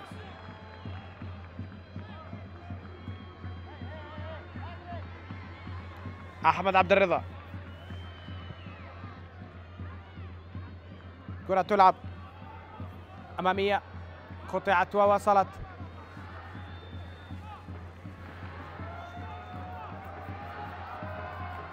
في وسط الملعب. هيران كرة عالية وتدخل وخطأ على علي جمعة في التدخل الأخير. هيران أحمد ارتكب الخطأ على علي جمعة على هيران. حصل هيران على هذا الخطأ. لاحظ هنا لحظة التدخل والكرة الأخيرة الواصلة ولعبت، وعلي جمعة يعاني من إصابة. الباسم قاسم يضطر إلى إجراء تغيير اضطراري بعد هذا السقوط لعلي جمعة.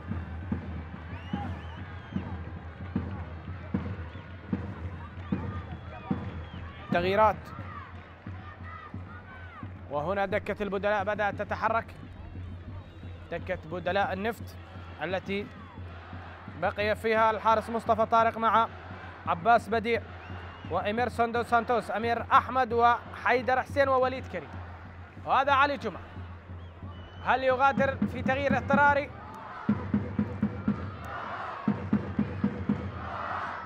أوكيكو أوفولابي،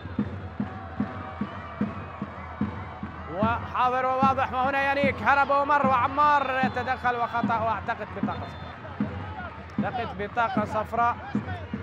وحكم المباراة يقول أول احتكاك وأول اشتراك، ويطلب الهدوء من يانيك زاكري.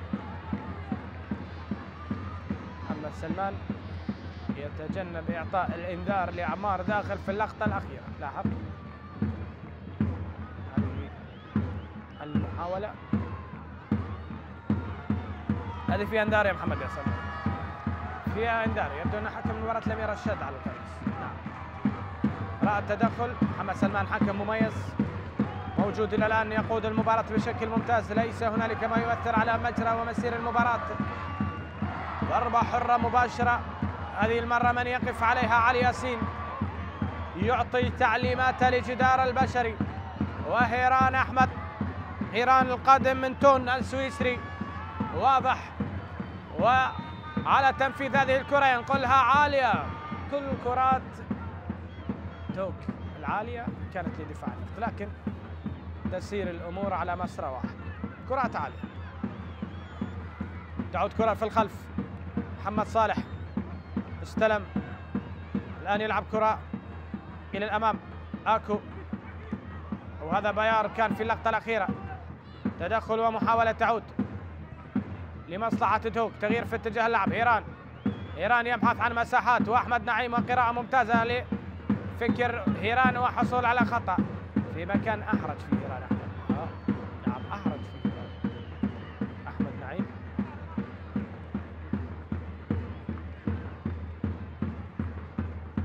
كرة تلعب على الجانب. أحمد نعيم ظهير أيمن ممتاز، الآن يلعب الكرة العالية إلى الأمام. أوفولابي مر وعبر، ولكن الراية. وحكم المباراة المساعد أعلن عن وجود التسلل في اللقطة الأخيرة، ولقطة استلام أوفولابي. لاحظ أوفولابي لم يكن في موقف متسلل يا مساعد الحكم. هنا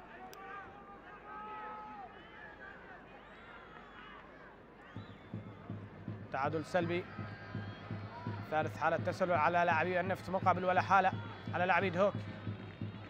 لاعبي دهوك لم يتواجدوا في العمق الهجومي أبدا، يعني هذا ما شاهدناه. مطالبة بخروج الكرة، لكن الكرة لا زالت في أرضية الملعب. عثمان ساياني يحتفظ فيها عثمان، هذا عثمان دهوك ليس هو عثمان النفط في الموسم الماضي.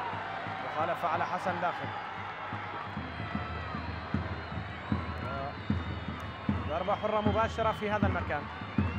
المباراة تحتاج إلى هدف لتتحرك فيها المياه الراكدة، هدف يغير كل شيء. هنا تدخل على عثمان من حسن داخل، واضح هذا التدخل، يعني كان هنالك صمت في أغلب التدخلات.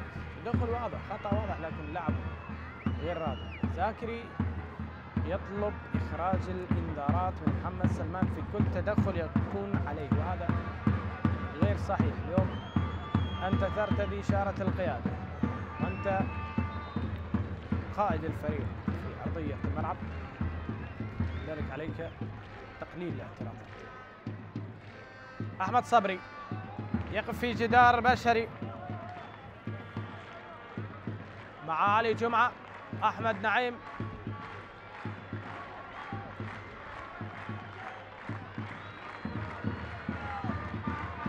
الكرة ومحاولة عند محمد سعيد.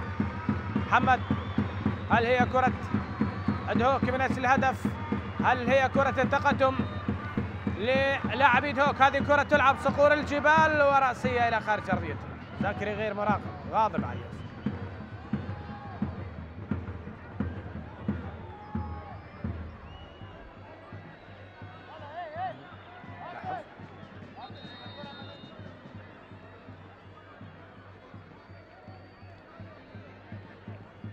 علي وحديث مع مدافعيه ومحمد سلمان في سلسلة لقاءات الفريقين. هذا اللقاء 21. تعادل في 7 وادهوك انتصر في 8 والنفط في 5. تفوق في عدد الانتصارات لمصلحة ادهوك. هل يكون مع التاريخ ونصل إلى اللقاء التاسع في انتصار ادهوك مننا إلى تعادل سلبي ويصل التعادل في هذه المواجهات إلى 8؟ يذكر أن أول لقاء جمع الفريقين كان في 1 أكتوبر عام 99 وتعادل بهدف بكل فريق. عمر أحمد سجل لادهوك ومشتاق كاظم مدير فريق النفط هو الذي سجل هدف التعادل الذي كان بطله الزوراء. كان ادهوك في المركز الخامس 99 2000. النفط كان في المركز السابع 10 ب 59 نقطة.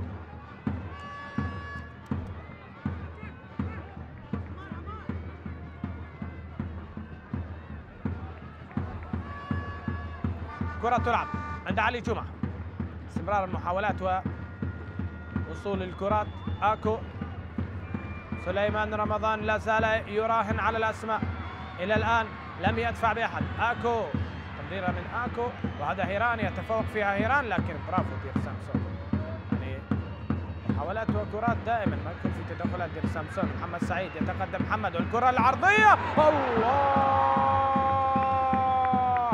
أخطر كرات صقور الجبال.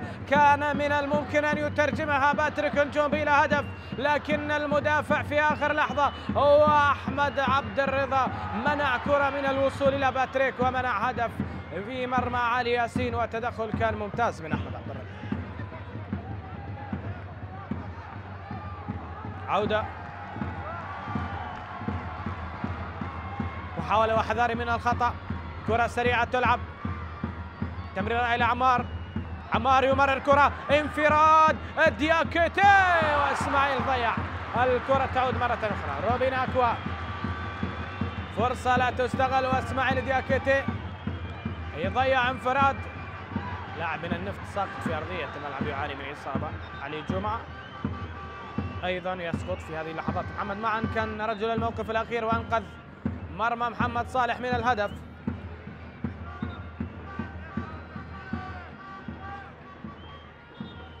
هنا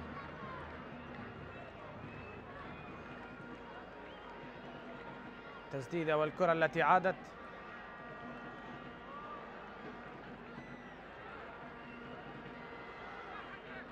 هنا التدخل الأخير ومن ثم حصل انفراد.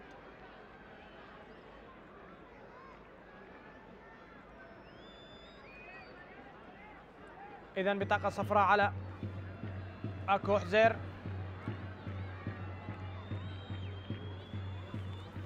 أول بطاقة صفراء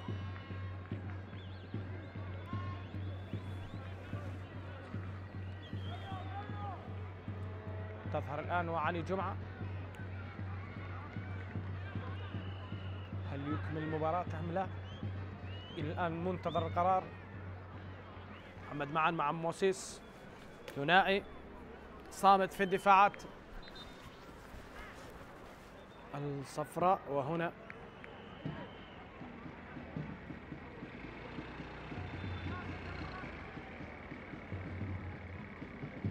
كرات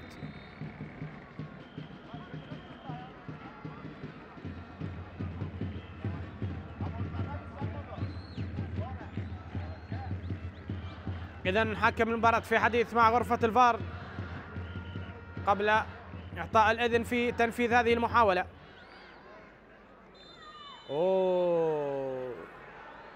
يبدو أن الفار لديه قرار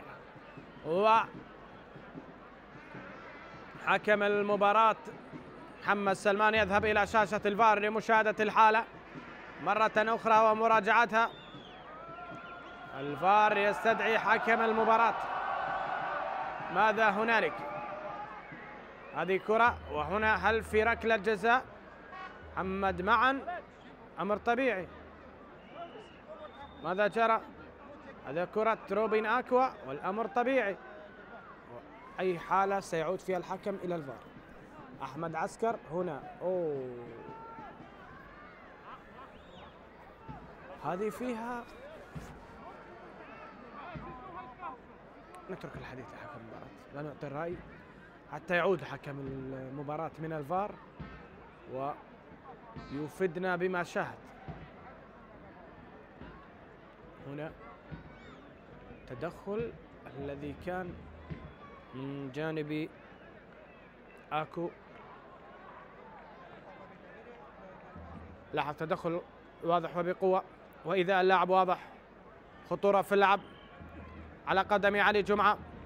هل يعطي فيها الفار رؤية أوضح لمحمد سلمان؟ هل يلغي الصفراء ويشتري الحمراء؟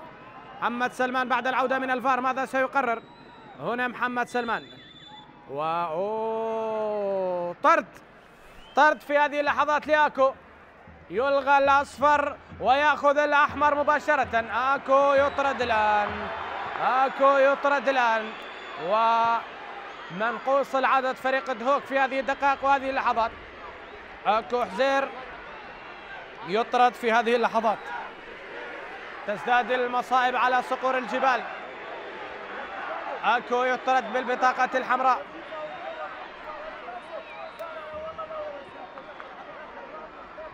حكم الدولي السيد محمد سلمان يشهر البطاقة الحمراء. لاحظ تدخل واضح وترك الكرة واستهدف اللاعب مباشرة، وقرار صحيح. يعني هذه التدخلات قوية، يعني واضحة. حالة الطرد الفائدة يانيك هنا غاضب. زاكري إيفواري يتلقى الإنذار الأصفر. بطاقة حمراء تظهر على أكو وزاكري غاضب. أما سلمان سيتحدث مع يعني أو مع من؟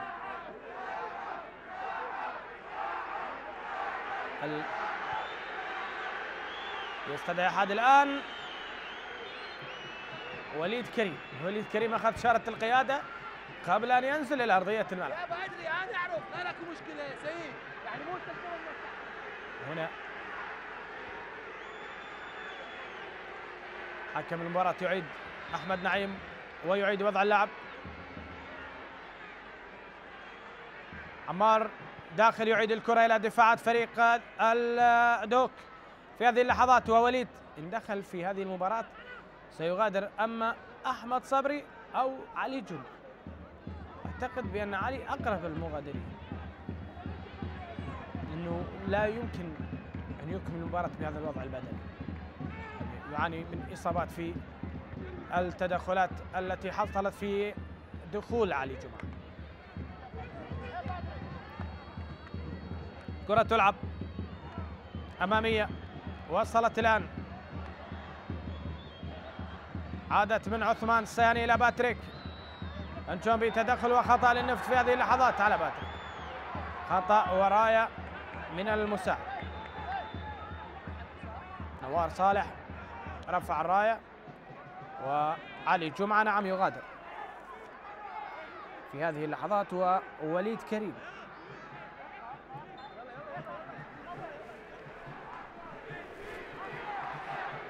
السلامة لعلي جمعة الذي يغادر الآن أرضية الملعب.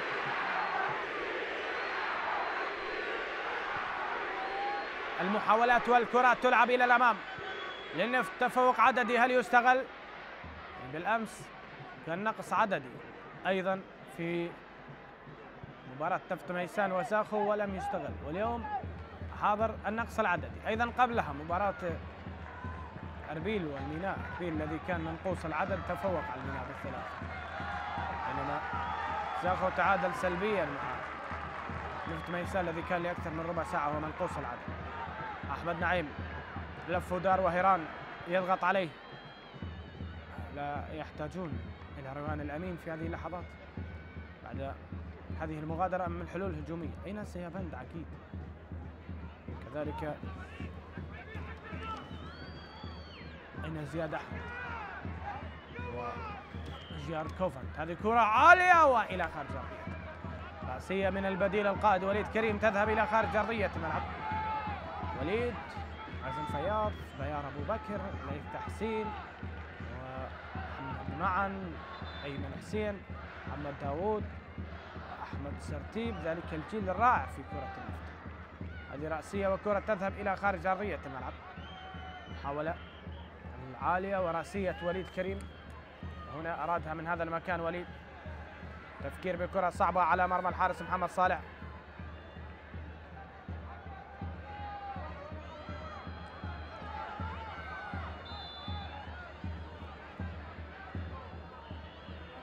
إذن كرة عند حارس المرمى.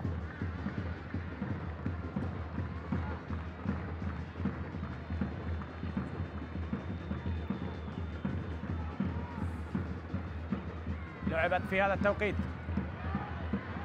وصلت الآن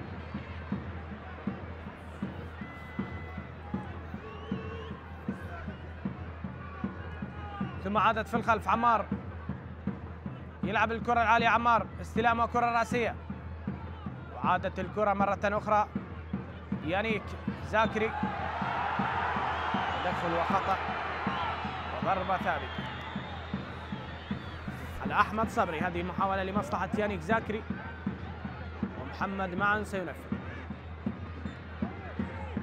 الراضي على الوضع سليمان رمضان حتى يحتفظ بالأسماء إلى الآن كأنه راضي.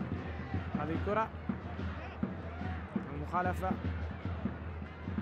ليانيك زاكري، في الأصل لأحمد صبري. إذا روان الأمين يستعد للدخول الآن. روان سيكون في وسط الملعب بديلا عن من سيغادر؟ يغادر باتريك نجوم. عثمان سيأخذ وضع المهاجم أو يانيك زاكري؟ لا، عثمان سيكون مهاجم، وعلى الطرف سيكون يانيك زاكري في ظل وصول روان الأمين في هذه اللحظة. روان في موسمه الثاني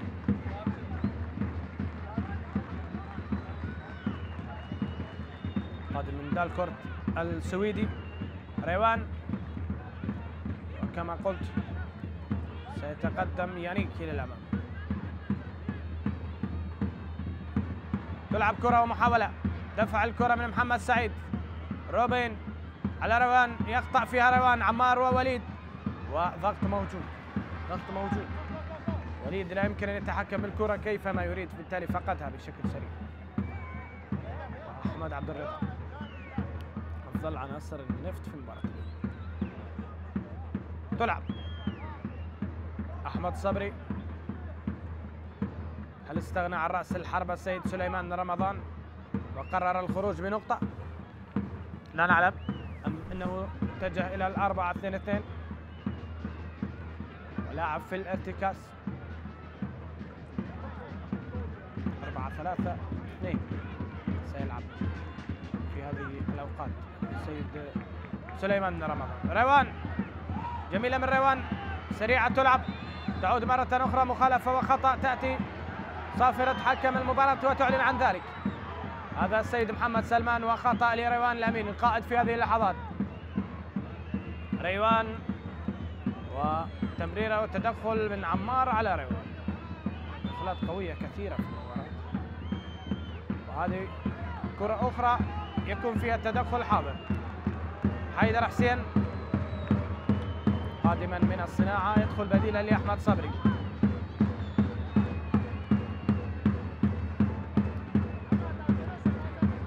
تغيير للسيد باسم قاسم هو الرابع، تبقى تغيير واحد فقط سيكمل فيه أكثر من 18 دقيقة.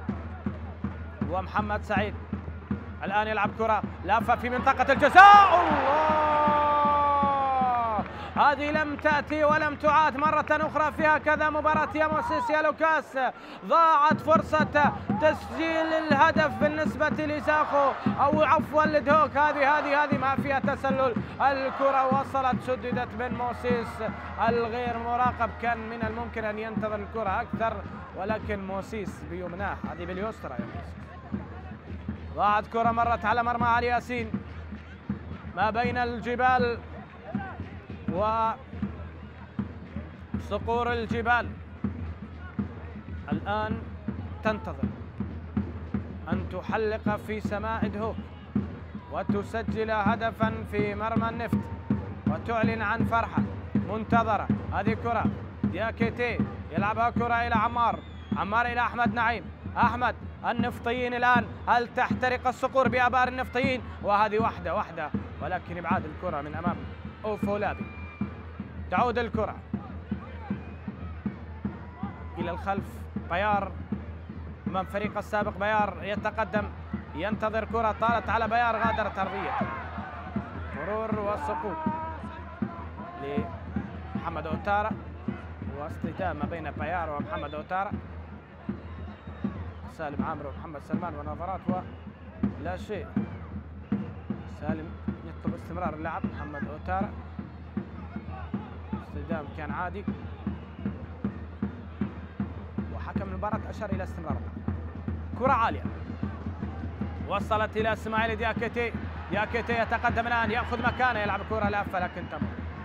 إسماعيل دياكيتي والكرة ستنفذ سريعة وتترك لأحمد. أحمد أمامية إلى دياكيتي، يفقد كرة تصل وخاطئة ومحاولة وتسديدة من حسن داخل صاحب التسديدات القوية. حصل على واحدة لكن موسيس يستبسل ويروح. موسيس لوكاس ولو سجلت يا موسيس لا تغير الحال. حسن داخل يحاول ويمرر إلى أحمد نعيم. دياكيتي كرة باتجاه فولابي ولكن موسيس، هل تصل إلى دياكيتي؟ إسماعيل أمامية كرة تنقل ورأسية. وصلت الآن في وسط الملعب ولكن عودة سرعان ما تعود الكرات وتفقد. وهنا المحاولة تصل إلى حارس المرمى علي ياسين. رايق علي ياسين مرتاح، ينقل كرة عالية. حيدر حسين البديل يانيك زاكري. يانيك ومحمد أوتارا. هذا يانيك زاكري. حاسم اللي الآن لم يظهر. محمد سلمان يتحدث مع أوتارا، هل أعطاه إنذار؟ ينتظر الإعادة وبطاقة صفراء. نعم على محمد أوتارا، بطاقة صفراء على البوركيني في هذه اللحظة تأتي من محمد سلمان. أمامية عثمان ساياني يحاول دهوك، أين الحلول؟ يانيك زاكري يحاول وخطأ على محمد أوتارا. حذاري لديك انذار. وبيار السلامة ليانيك زاكري محمد معا. الآن هل تلقى الانذار؟ ماذا يقول محمد سلمان؟ طرد لمحمد أوتارا. نعم، أو حيدر حسين.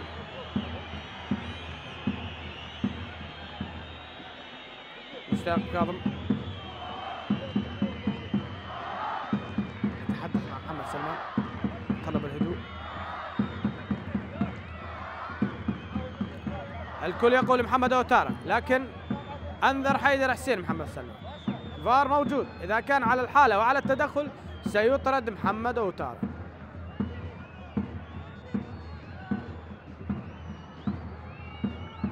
لاحظ محمد أوتارا هو الذي سيطرد إذا كان الإنذار على التدخل. نعم، توهم حكم المباراة السيد محمد سلمان بالتدخل الأخير وبالتالي محمد أوتارا سيطرد الآن. طرد بطرد، بطاقة حمراء ببطاقة حمراء. محمد أوتارا نعم توهم حكم المباراة، ألغي الإنذار الأصفر الذي أعطي لحيدر حسين ويطرد محمد أوتارا في هذه اللحظة. البديل الآخر يجب أن يكون مدافع. إخراج كرار رزاق وحسين طارق. راح مستعجل بالنسبة للسيد باسم قاسم. وتارة والحديث الآن في فوضى على الخط.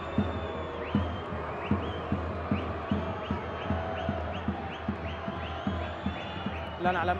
محمد سلمان سينذر أحد إداري فريق دهوك في هذه اللحظات.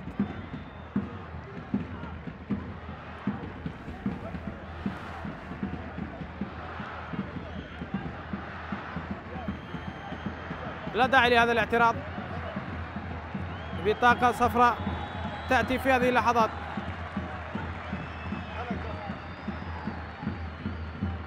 باسم قاسم هل يجري التغيير الآن؟ خطأ.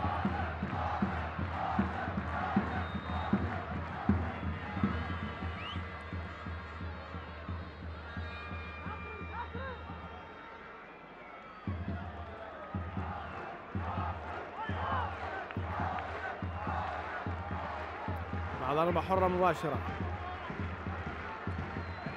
الآن ستلعب.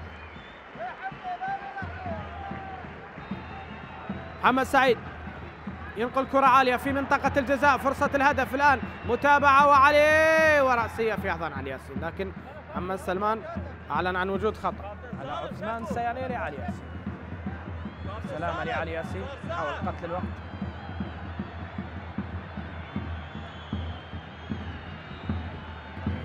الكرة التي وصلت إلى أحضان حارس المرمى.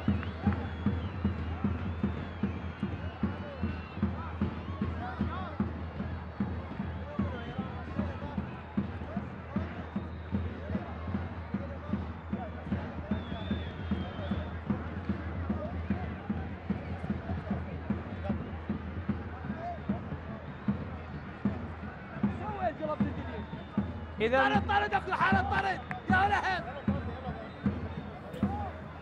بالسلام علي علي ياسين.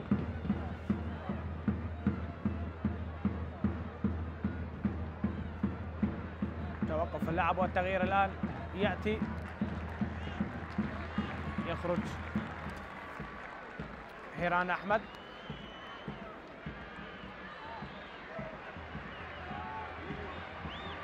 ومن المغادر الثاني إذن جيار كوفاند يدخل مع زياد أحمد. جيار كوفاند وزياد أحمد.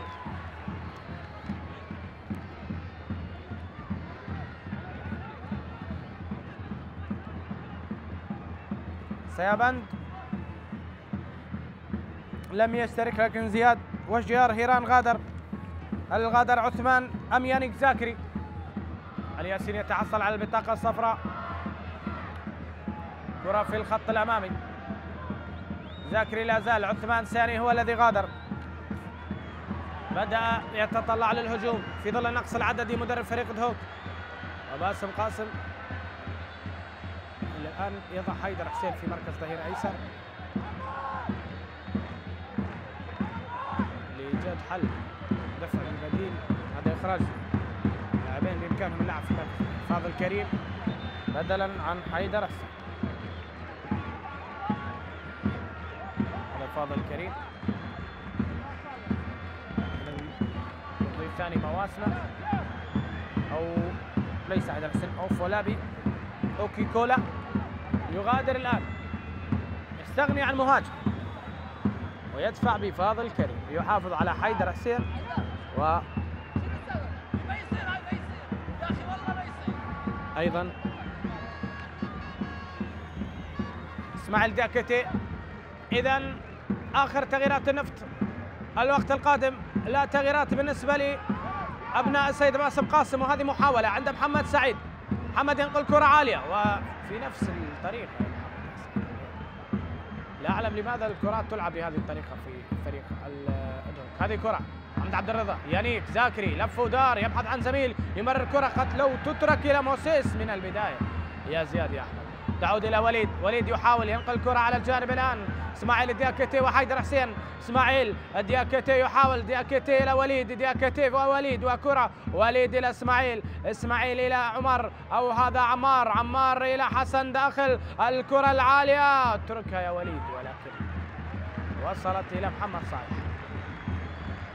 حارس المرمى يطلب التقدم من بقية الزملاء. مباراة بعد حالتي الطرد تحافظ على نتيجتها. تعادل سلبي. يانيك يمر. يانيك ياخذ حريه. لماذا لم يكن على الطرف منذ البدايه سليمان يا رمضان؟ هذه كره من يانيك الى زياد احمد. الكره تعود ودير السامسوني.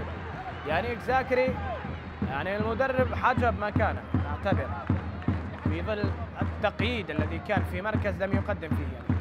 الان يريد لعب مفتوح. يعني كره تنقل الى الامام. بيار ولا مخالفه ولا خطا يقول محمد سلمان، والكره فيها ضربه مرمى.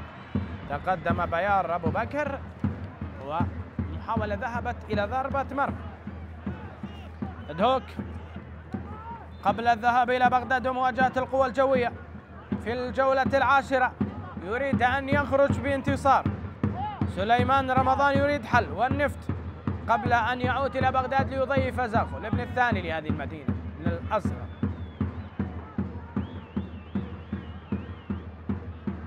هنا المباراة تسير على تعادل سلبي قبل كل هذه المباريات. محمد سعيد دفع واضح. ضربة حرة مباشرة عند لاعبي فريق النفط.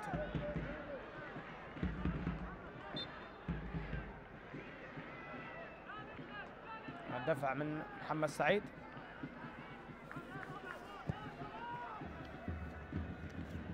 رأسية وكرة ملعوبة. المحاولة الآن إسماعيل دياكيتي والكرة في أحضان محمد صالح.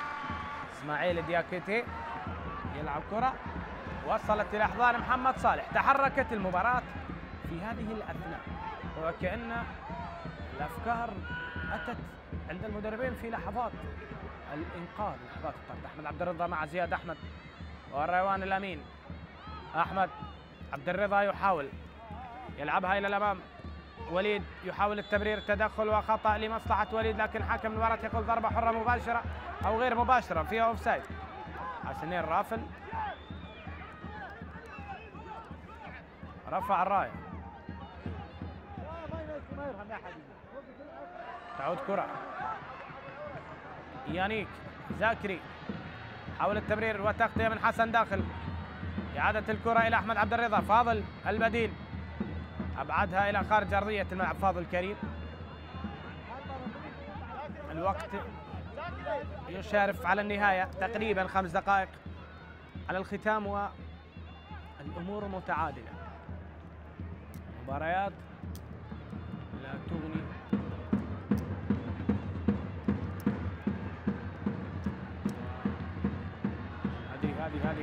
هذه كرة عالية وريوان والكرة إلى ضربة. محاولة كانت من القائد ريوان الأمين.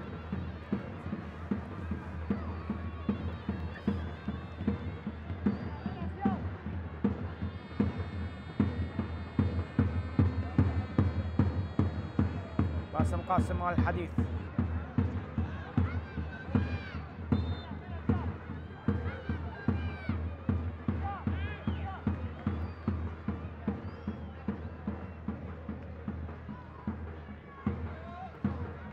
كرة من علي ياسين إلى الأمام. حكم الشرطة والقوة الجوية بهذا التعادل سيبعد الفريقين عن مراكز المنتخب. الشرطة فاز على الحدود، فريق منافس، فريق قريب من النفط. بهذا التعادل سيصبح في المركز السادس انتظار الطلب. زاخو لديه مباراة مواجهة أيضا يؤثر على التقدم، لكن حديث عن دهوك اللي يحتاج إلى نقطتين ليصل إلى المركز السادس. النفط الآن في المركز السادس، نقطتين يصبح رابع، يأخذ مكان نوروز، وفي انتظار مباراة الزوراء. كرة خرجت إلى ضربة مرمى عند محمد صالح. إسماعيل دياكيتي هداف الموريتاني غير حاضر. لحظات صعبة.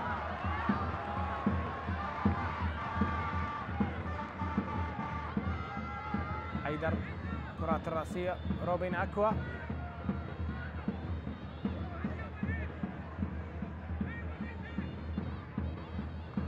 تلعب الكرة وتعود إلى المرمى من عمار، كادت أن تكلف صالح. هذه الكرة عمار داخل، هذا الذي سدد كابتن جاسم الكرة وذهبت إلى خارج أرضية الملعب. لحظات وثواني تمر والفريق الشمالي إلى الآن يعاني في ملعبه، لأن نقطة مكسب للنفط وليس للنفط. خطأ وضربة حرة مباشرة، أما آن الأوان ليسجل أبناء سليمان رمضان هذه كرة، والخطأ هذا الثالث والعشرين على عناصر النفط. يعني في هذه المباراة هذا الخطأ الثالث والعشرين. هنا دير سامسون هل يستحق إنذار في هذا التدخل؟ لاحظ سلامة لزياد أحمد. محمد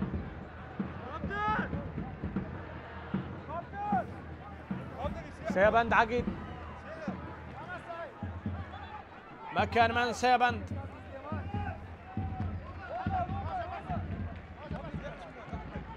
هل يأخذ مكان روبين أكوا أو يانيك زاكري؟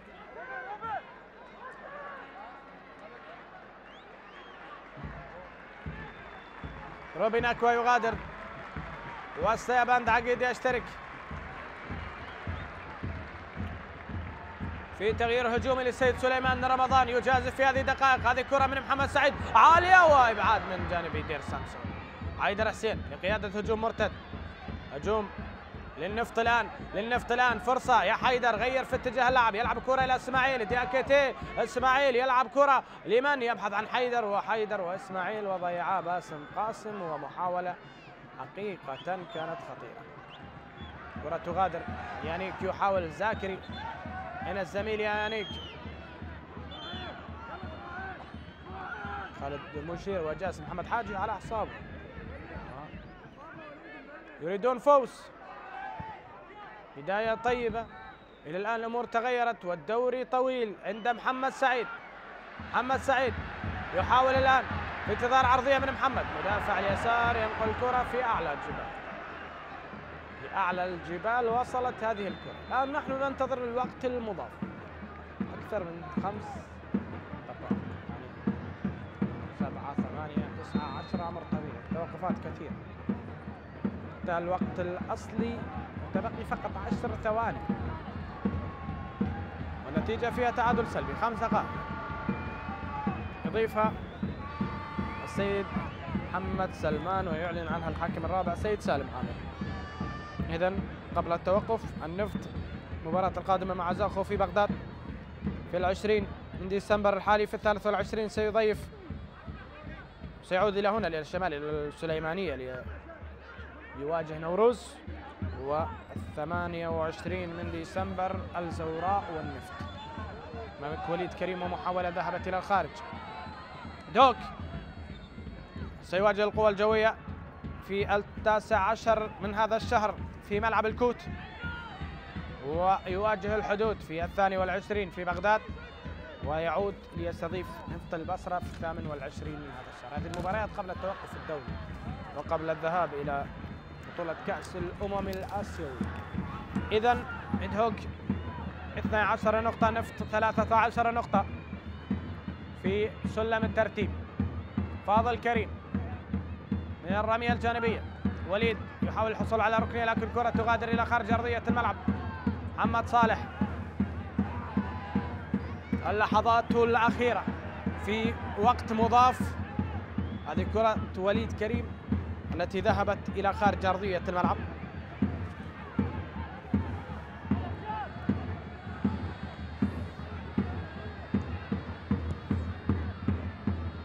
عالية من محمد معا في الخط الأمامي، متابعة موجودة وأحمد عبد الرضا يبعد.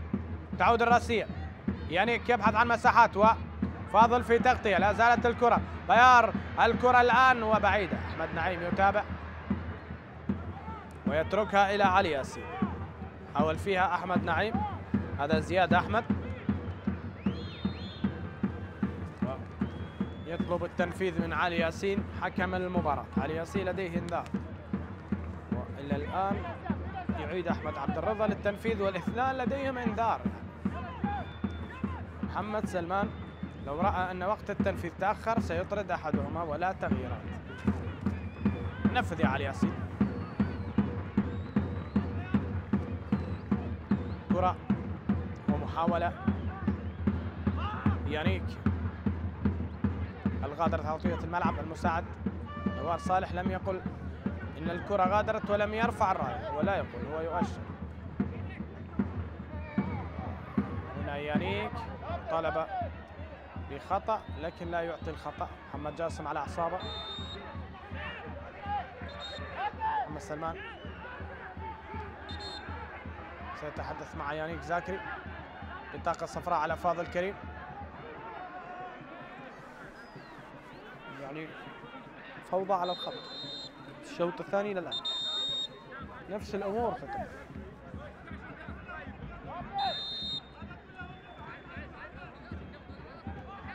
محمد سلمان يطلب التنفيذ.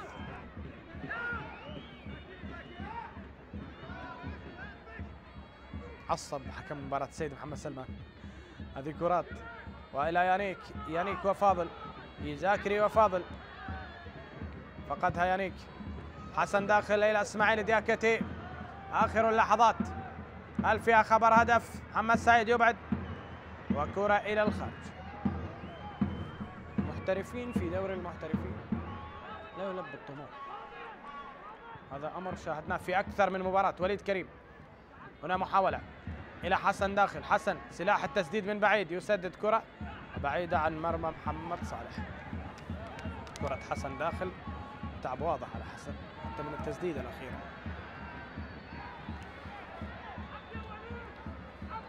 متعة غائبة، مباراة كلاسيكية، دفاع هجوم، كرات عرضية، كرات طويلة.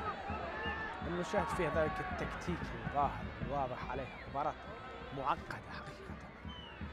كرة من يانيك إلى الأمام، ضغط من سيابند، ولكن هنا عادة محمد صالح يغادر مرماه. يلعب كرة إلى بيار. بيار يلعبها عالية إلى عمار. عمار ووليد، وليد كريم. عمار في مكان وفي فراغ. دياكتي، عمار ودياكتي ينقل كرة خلف المدافعين. الآن عمار في حالة انفراد إسماعيل دياكتي، ولكن محمد سعيد، يا عيني على محمد سعيد، الدوار رائع. مراقبة لدياكتي ومحمد سلمان مخرج المباراة يأخذه في لقطة سيعلن عنها في هذه اللحظات عن النهاية. الآن السيد محمد سلمان أيها الأحبة أيها المتابعين ينهي المباراة بتعادل سلبي من دون أهداف في مستوى غير مرضي لجماهير دهوك وأيضا النفط الذي لم يكن في وضعه. مباراة صعبة، غضب من اللاعبين.